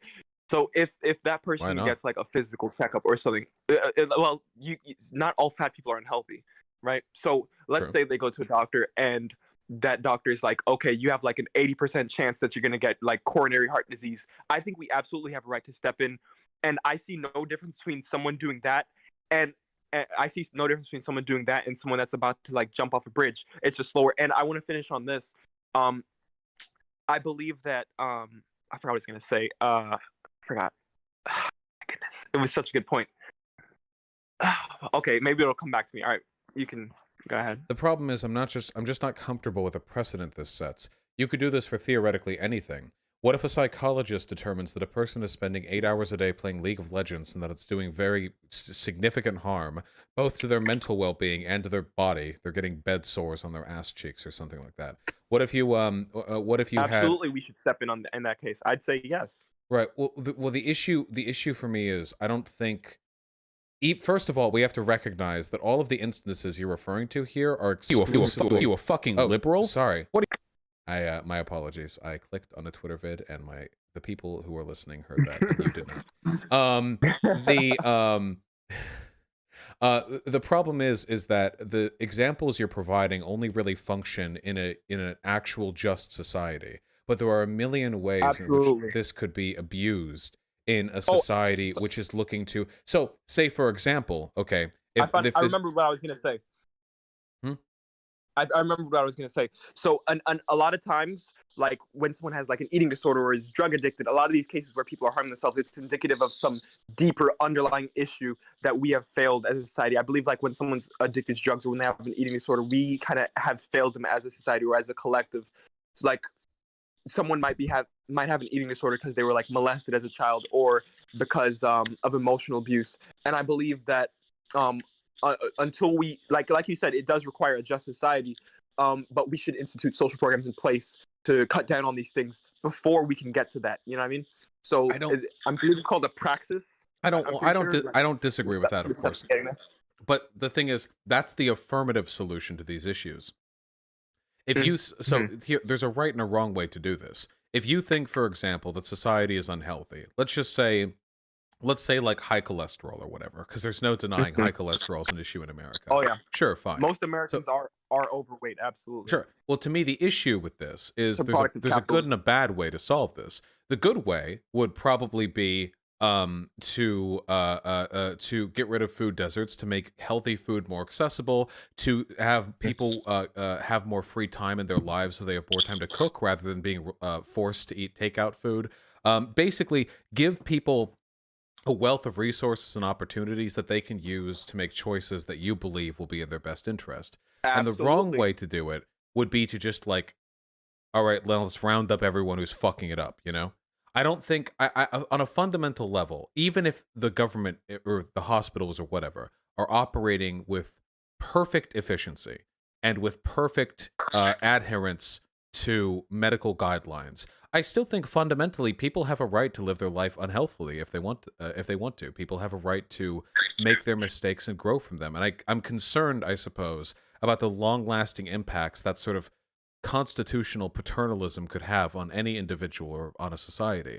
And in a broader sense, governments are not to be trusted, even market socialist Absolutely. governments, even proper anarchist, decentralized communes are not to be trusted. Power is never to be trusted. And frankly, we've done this a million times before. We've done this with the indigenous people. We've done this with the asylums, where anyone who had a nebulous conception of a mental illness was locked up and treated terribly. We know what happens when people with power have a legal excuse to put people they don't think are socially functional into asylums. And I don't know if it's good or acceptable to defer to them that power again. Okay, so I just want to let's unpack this. So the first thing I just want to address what someone said in the chat. No, I don't think that socialism is when the government does stuff. I'm not Ben Shapiro. Socialism is when the workers own the means of production. I advocate for like workplace democracy, worker-owned co-ops, and stuff like that.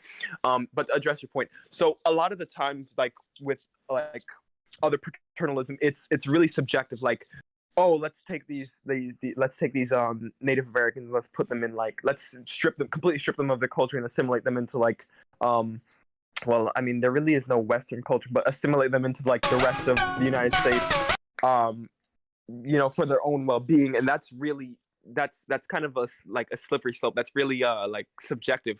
But what I'm saying is I'm talking about objective health, like what the like professionals say. There's really no speculation. Like if a doctor says there's an 80% chance of you catching like coronary heart disease, or a doctor says if you keep smoking you're probably going to get lung cancer, I believe that the science and data is there to back up what that doctor says, and that we as a society really do have a duty to make sure people don't fall into that hole. Absolutely support social programs to get it down to a level where it's almost non-existent. But I'm talking about when push comes to shove, when that person is about to get like lung cancer because they've been smoking their whole life, we as a society do have a duty to step in and help that person who's really not looking out for their best interests. Well, we don't know what their best interests are. What if a person doesn't care about their long-term health? And again, I'd say that person's not looking out for the best interests of their health. Yeah, but that doesn't necessarily mean it's their best interest. How do you feel about assisted suicide? I believe a right to die when someone is like in like if someone's in terminal condition, they should have the ability to to like kill themselves. If someone's in like their terminal condition, they're in a lot of pain, they should absolutely have the right to make that decision themselves. We shouldn't be able to tell them that. Isn't that an interesting? I'll admit that is a contradiction. I'd say that's like the only point where I could see that. But with most terminal conditions, like that's why it's called a terminal condition. That person really, like, odds are they're not going to get better. They're just going to stay bedridden in pain. You know what I mean? You just have to understand that what you're talking about when you say a person's best interest is entirely contingent upon society's values at a given point in time. What you're arguing could also be used to justify eugenics if extrapolated one generation past. Additionally, putting gay people, considering gay people to be mentally ill who need to be treated, this is something that at the time, just 30 years ago, was medically consensus that it's an abomination, that it's a disease, But there was no data that being gay would have an impact on your health. There was no But like medical there's no data professionals that don't being- make decisions like that based on data all the time. Sometimes they don't, though.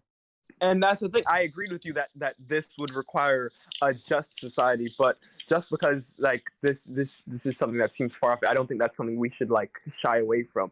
So I believe that like paternalism requires all these social programs in place for a while for it to get down to a level where it's almost non-existent. You know what I mean? But like I said, when push comes to shove, when all of our nets have failed, like I think of it like this. I'm gonna give you an analogy. So think of it like a person falling from a building. We as a society should have nets to catch them, right? Yeah. We as a society should have nets to catch them. We'd agree with that. But if they fall through all of our nets, we need to have like I forgot what it's called. Like I believe it's like a trampoline or something. I don't know what it's called, but that thing. But that analogy is because generally, if a person's going to kill themselves, you want to make sure they're doing it in a sound mind, which you can't ascertain until you've slowed their descent. But when it comes to stuff like a person who just really fucking loves eating bacon and just wants to be a giant fucking bacon ball boy, if that's what they want, like if their mental capacity is unharmed, they're cogent, they want to be a bacon slut. If they want that, right? Then I mean that's it. Then what you're ultimately saying is the state is the final arbiter on what a person should be. Not the state. Okay. I saw someone say in chat that I'm a technocrat. I a little bit. Like my ideal form of government is a technocratic democratic republic. So I do agree with tenets of like direct democracy. And I don't like republics, but yeah, it's direct democracy and technocracy a little bit. So what'd you say again? Could you say what you said? Oh, so yeah. So the two fundamental problems I have are people should be able to live their life in ways that are not deemed productive, and additionally, I think that I think that you can get a lot of very bad incentives down the line if you give the state or whatever that power.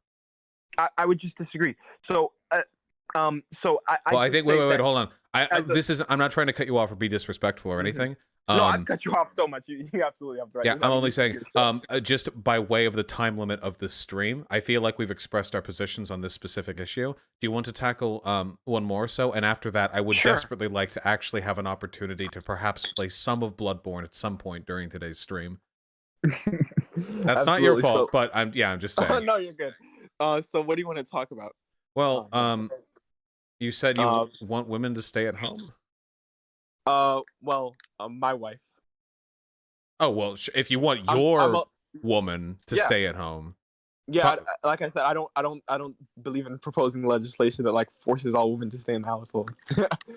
Bro, sure. Oh, okay. Well, I'm fine. As long as we're talking about your wife. Can I say this? Yeah. Oh, yes? Can I just call out, let me just call out like neocons real quick. Okay. So capitalism and conservatism are like kind of like mutually exclusive. So let me give you an example. I believe that once we institute social welfare programs that make it easier to have a family, I believe that will kind of naturally follow. I don't believe in like a nuclear per se family. Like I just believe in like a family with two parents pretty much. So I believe that the main reasons for the like drop off of the nuclear family was women becoming more educated in the 70s and then women going to the workplace. And I believe that the reason women needed to go into the workplace was because of the rise in the cost of living, that sharp increase in cost of living, you know what I mean? So I believe once we institute like workplace democracy, and then we also tie that in with like universal health care, universal basic income, I just believe it'll naturally like follow that more women. Like, what if the wife works and the guy stays at home? I mean, I don't have a problem with that. I mean, the child is being raised by two parents in a stable household. What if it's three parents? Oh, I love I believe it's called like polycules, like generational families where you're raised with like your grandma and stuff. I love that. Yeah. What if it's a polycule, like three actual parents? Like they all fuck each other, and then when they're done, they go and raise the kid. Wait. Okay, well, hold on. Okay, can you explain this to me? Okay, yeah. Polyamory, you're pretty much saying? Yeah, like a polycule, like the product of a polyamorous relationship. Well, I believe there is some scientific data to back up that humans are like monogamous. But I don't know about that. no, like there actually is some science. Like I have a whole Google Doc with like all of my like opinions and stuff like that, and I have like to back it all up. I can see. But, like, but humans weren't monogamous until we settled down for the agricultural revolution. The agriculture. Yeah, absolutely. Before I believe the Neolithic Revolution. I'm pretty sure that's what it's called. Like where we started farming. Before that, yeah, humans were they were fucking like everyone. But once we settled down into like cities, then like monogamy just became like the norm. And well, the origin for monogamy was actually because it helped people in power hereditarily transition their wealth from one generation to another. So it actually has its origins in hierarchy. Kind of capital. So where like marriage wasn't even like about love originally. It was just about two families who wanted to like conjoin their wealth pretty much. But yeah, I'm not necessarily talking about marriage. I'm just talking about like children being raised by two parents. Like there is, like you'd agree, there is data to back up that children who are raised by both their parents generally have better outcomes than children who are raised by like one parent. Like, well, yeah, because one parent, raising a kid. I'm not going to make an opinion on like polyamory because I haven't done my research on that. I don't want to look stupid I don't want to make a claim when I haven't like done the research. But I'm just simply talking about like being raised by one parent versus two parents. Well, yeah, of course, yeah. I just don't think I don't think one parent's generally enough to raise a kid unless you're like super wealthy and you can just stay with them the whole time. It just historically it takes a village to raise a child. You know, putting that all the way down to one person. Agree. Yeah. Children should be raised by a collective. But so yeah, would you agree that like once we institute like a universal space income, universal healthcare, like all these social programs that me and you like we probably agree should be implemented. Once we have all these things, don't you think it'll naturally follow that some women will choose not to work and stay home? Yeah, sure. With their children. Yeah, exactly. Of course. So I think an ideal society would be one in which everyone wants to work. But yeah, of course, if people are. But I think like housewives they do work, and I believe in like under capitalism, like, and this is why I very woke counterpoint, my friend. Like I don't align with like neocons and stuff like that. Like someone just called me a leftist with a trad wife fetish. I mean, sure, but the work of housewives is so undervalued under capitalism. Like a woman can do like 40 hours of work in the house and not get paid a single dime for her work. So I believe that once we have a universal basic income and stuff like that, and women actually choose to stay in the household now because that's what they want to do, I just believe that'll naturally follow once we have all these social programs in place. Sure. I don't know if it has to be a gendered thing. I'm sure that a lot of men would like to benefit from that sort of incentivization as well. I mean, no, I don't care at all. I think the kids are given a horrible rap in modern day society. It's bad here. It's actually I think worse in Southeast Asia because of their comparatively stricter educational and workplace culture.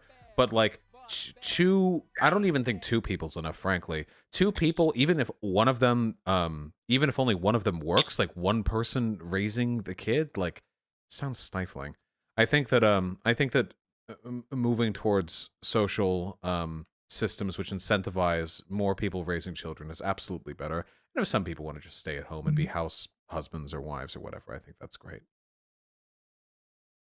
I agree.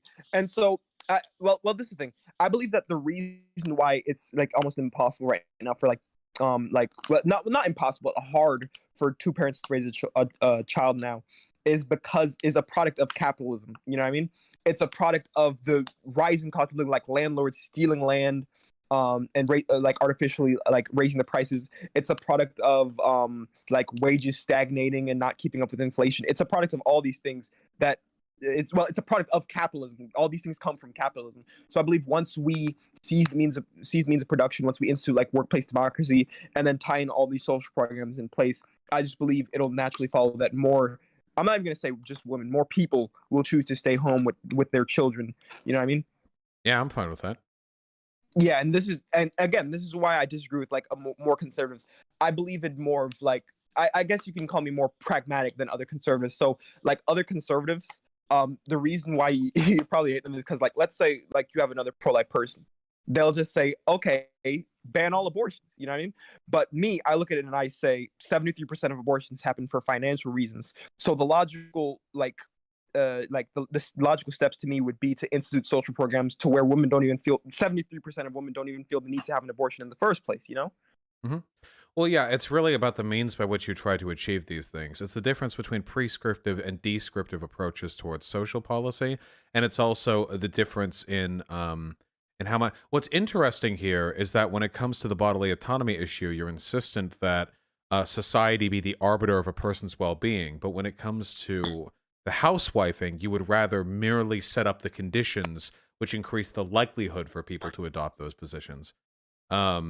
Which is interesting. I don't know if that's necessarily a contradiction. No, but it wouldn't be a contradiction because forcing someone who does not want to be in the house, right?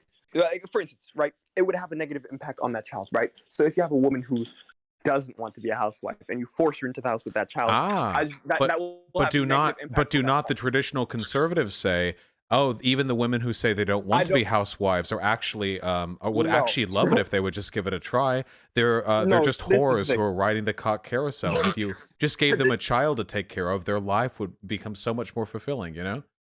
The right people have to be in charge for this to work. Okay, I'm gonna sound like Blair White. And they're like, I'm the only good trans. Like, other conservatives, most other conservatives are like smooth-brained. I mean, I'm sure you'd say, like, as a conservative, I'm sure you'd say, like, I'm the most educated conservative you've spoken to. I mean, sure. But I hope I can be your favorite conservative. But yeah. I mean, am I? You know, I think that if we extrapolated across the entirety of my career, I would probably still say Hunter Avalon would be my favorite ex-conservative. I would call you one of the good ones, but wait. Hold on. What is your race? Oh my goodness, I'm one of the good ones. What is your race? Vaush called me one of the good ones. I can't. I think I remember you being black in your email profile pic, and I can't say a black person is one of the good ones. Did you just assume? Did you just assume my race? I'm actually white. Wait, are you really? And you too? Well, I'm pretty sure. No, I'm joking around. I'm black. Okay, all right. Well, you're one of the good ones. Oh my goodness. A white man told me I'm one of the good ones. My life's complete. All right. Back to donos.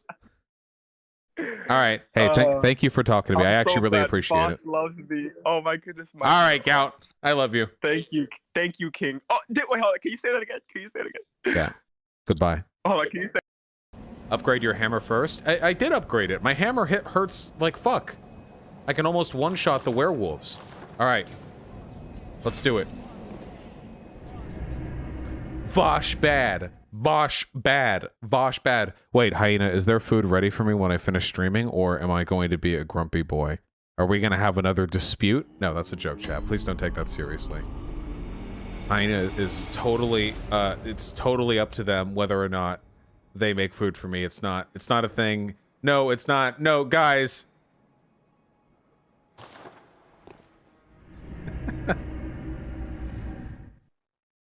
Hungry. Nice, Numero de Alden. I can make you quesadillas, but the rice is old. Nah, the rice is too old. I might use the potatoes. Ooh, do you think you would start? No, wait, it's too early. No. I'll make something with potatoes when I'm done.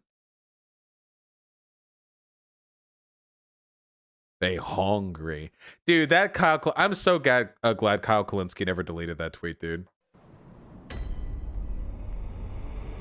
Okay, we got this. We're going to the boss.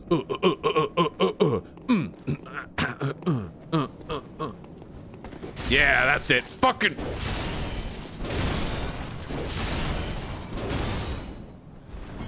Interesting. The sound is delayed.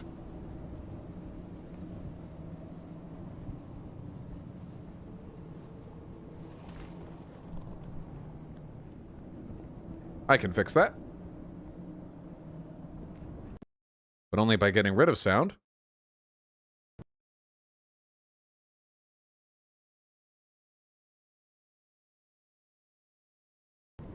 And then bringing it back.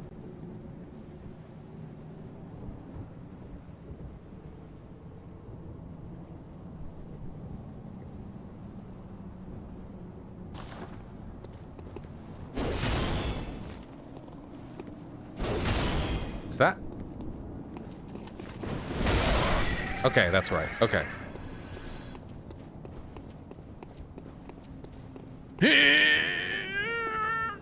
I wish I could hold it for longer. Why can't it be like a smash attack in Smash Bros, where you can hold it fully charged? No, I want to hit. Yeah! That's what I'm talking about.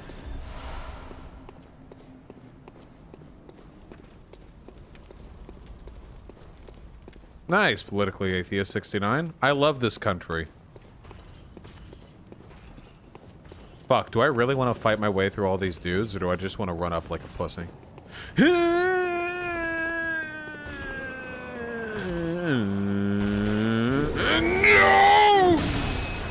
Dodge it.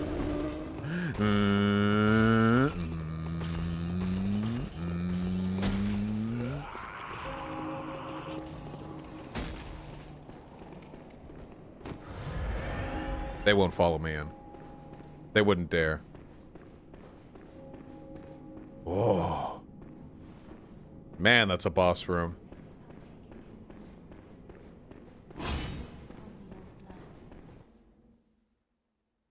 Oh, banana.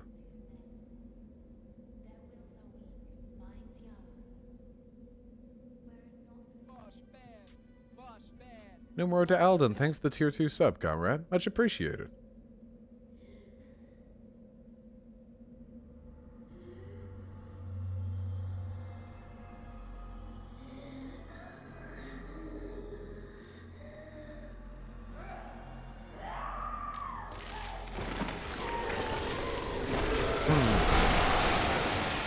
Yes.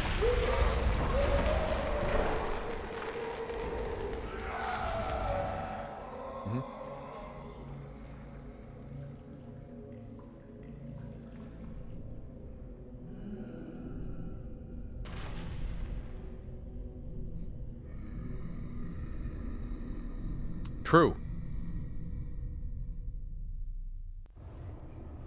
I only find you more attractive now. What are your attacks like? A prayer? And then a big smash. Ooh, big swipe. Double swipe. Scream. Okay, the knees stagger.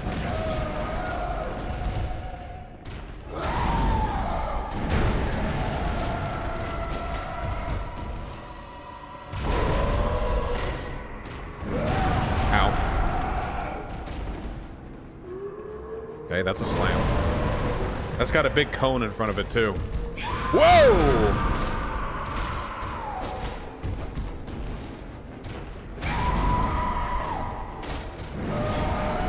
Okay, she backslides. Whoa, what does that mean? Nothing. Get out there and vote.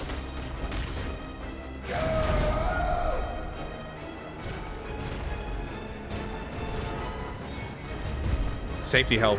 Nope.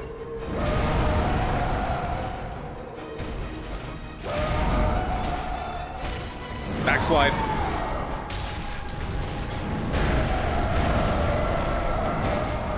Okay. She got us with one of those. Can you parry bosses? Depends on the boss. Can't parry ones this big. I don't think? Okay, I have no idea how that hit me. This is not gonna work. Okay. Ooh.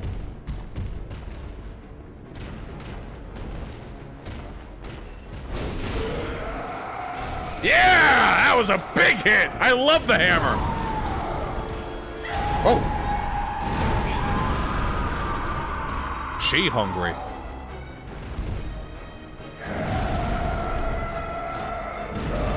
That hit. That hit.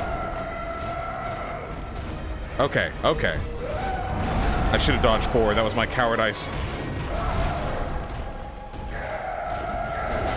What does it mean? Okay.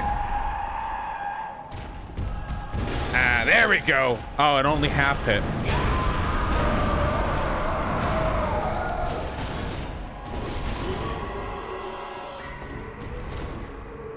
Okay. It's going pretty good for a first attempt, I think. That was my fault.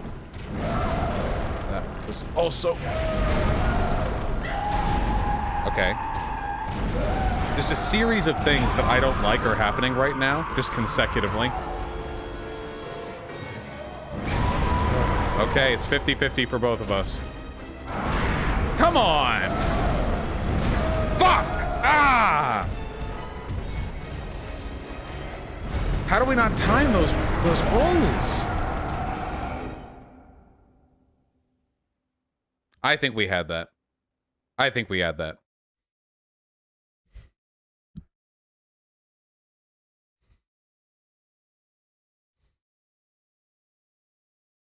She hears herself later in the fight. Damn, imagine how cool it would have been if I had discovered that just by it happening and me being surprised and reacting to it. Imagine how uninteresting it'll be now that I go, yep, here's the heal that I was told about.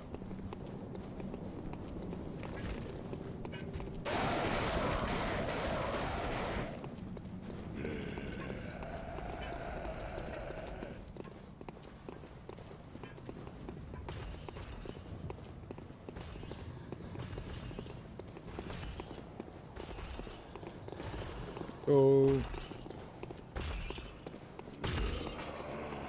Nope. Nice try. You guys are a pain in the ass to fight.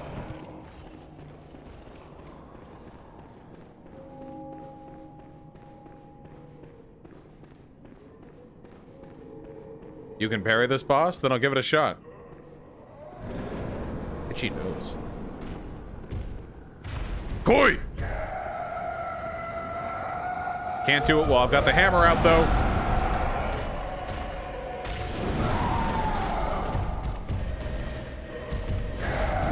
The side steps! How does he do? Oh, no. You're very well lit right now. Wonky lighting engine.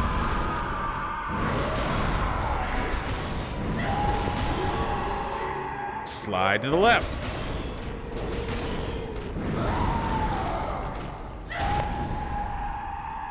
Don't run. Got her! I got her! I know your range. Whoa, okay. Okay, I don't know about...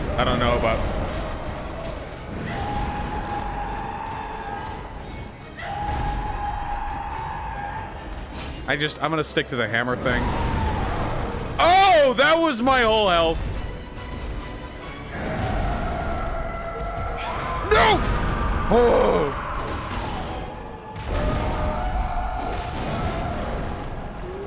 Nope. Okay, we gotta be over here for that one. Okay, just get me back up to full.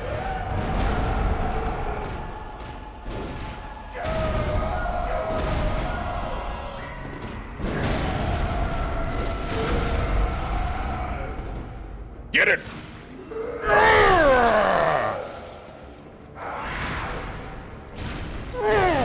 Nice! Again! Oh! Get down!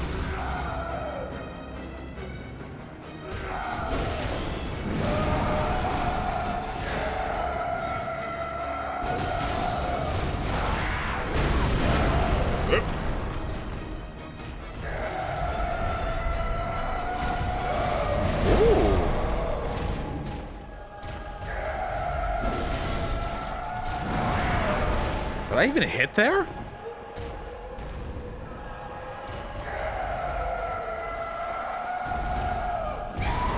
Oh, kinda went wide. Oh. Get him! Fuck!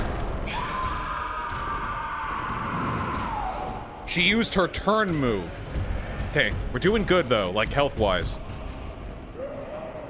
What is that? No! Stop!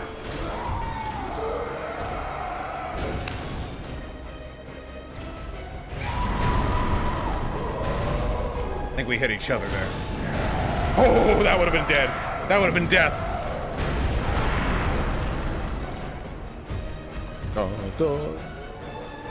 Stop! Wait! Don't! Stop doing that! You are only prolonging the length of time during which I will be hitting you. Oh. Well, vice versa, I guess. Fuck.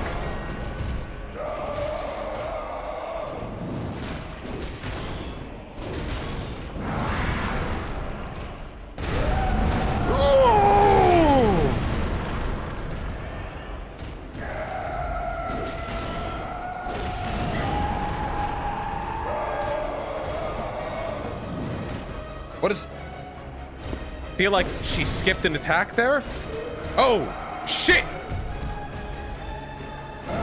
I'll take a safety heal. 3 hits. Can you get... Can you...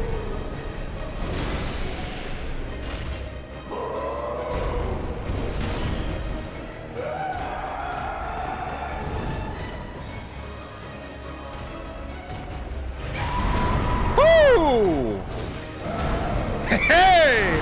Oh. Hey, no! Damn it!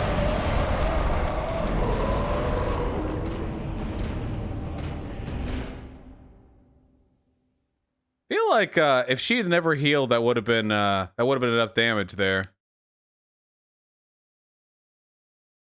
How do you keep her from healing? That heal is like for a really significant amount. It's got to be a DPS race, right?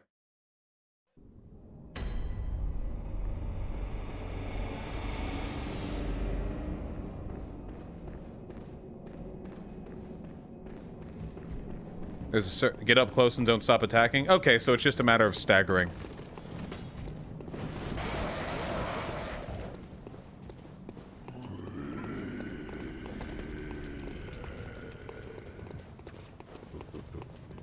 Chat is saying numbing mist. What am I, a fucking item user in a Souls-like? You fucking kidding me? Using consumable items?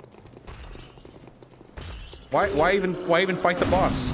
Why not hire one of you to come over here and do it for me?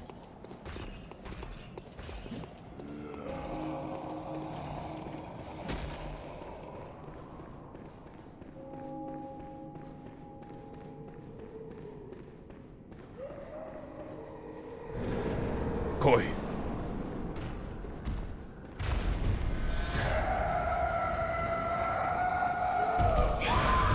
Nice move! Dipshit! Okay, that one is pretty good.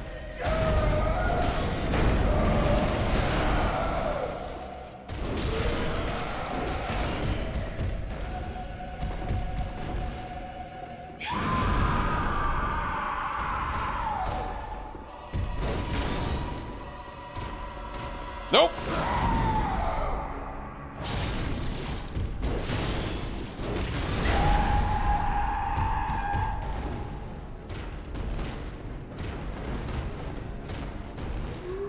Nope. In safe space. All right.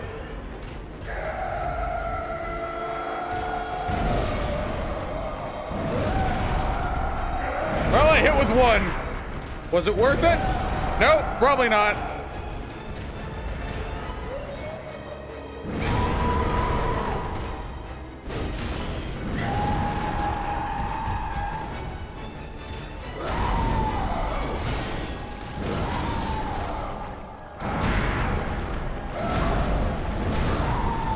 Damn! It's that attack that has killed me every single time.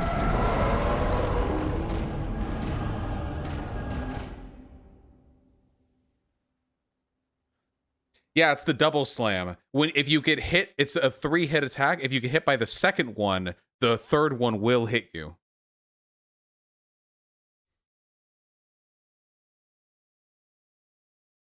Yes, the secret's to not get hit.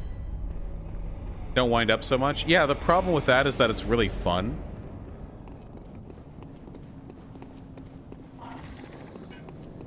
I think you need a faster weapon. If I wanted a faster weapon, I'd be using the sword. But I like big swish, swing, bomb, boom.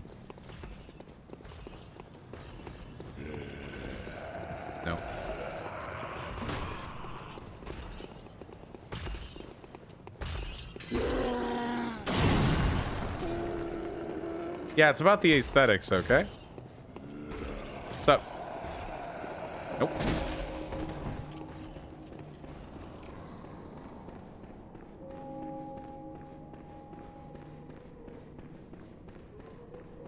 Yes, it's a very fast-paced game. Let me choose the fucking slow hammer. Yeah, Zan, I acknowledged that in the group chat. Yeah, good luck. What's the... Oh. Okay. What's the subject even?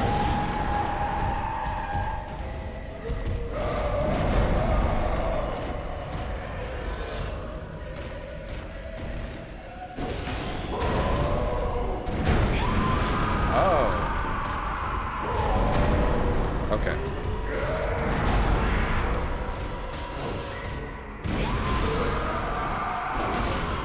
Good.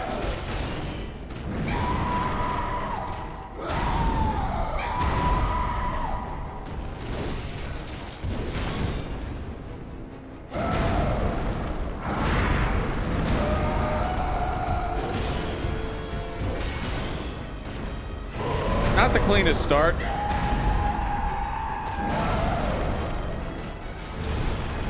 What? Okay.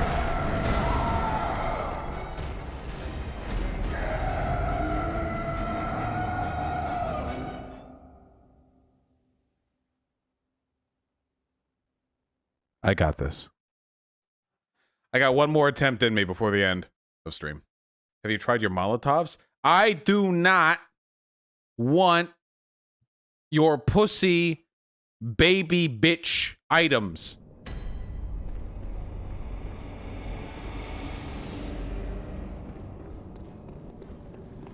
If I am good, then I will simply club her to death with my brick hammer, as God intended.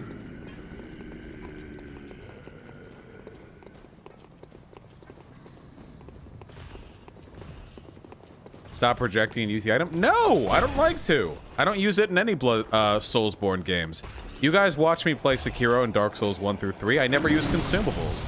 The only time I ever used consumables reliably was back in Sekiro when you needed those, like, papers to attack the, that particular type of enemy. I didn't even use, like, prosthetics that much in Sekiro. Just me and the sword.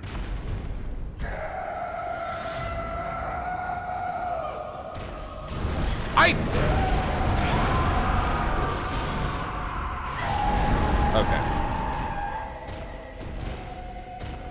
Alright.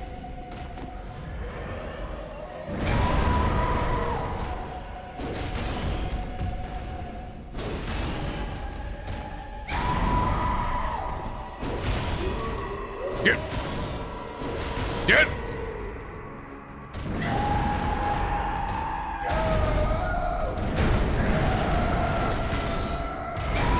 Okay, now I see.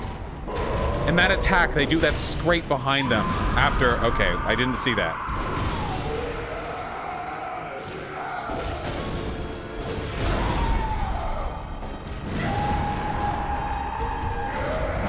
Oh!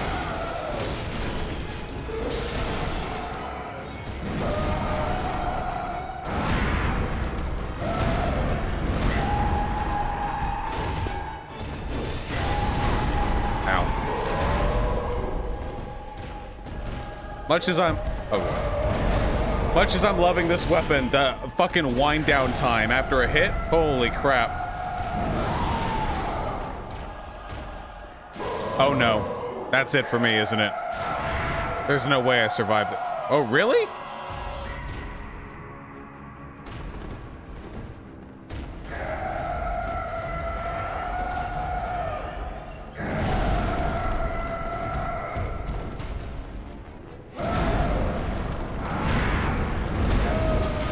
Get it! Get away from the fucking corner!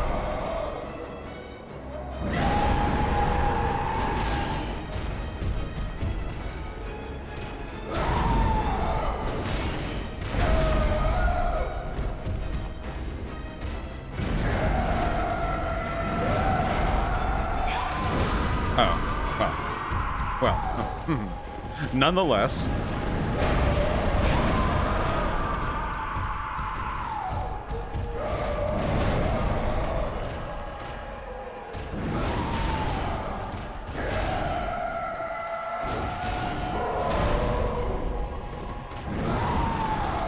She's gonna heal. Yeah! Ah! I tried to roll straight through it. Ah! Ah well.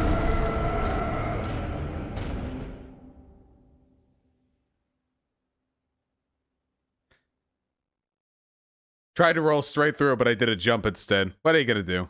One more? Nah. I've got food to eat.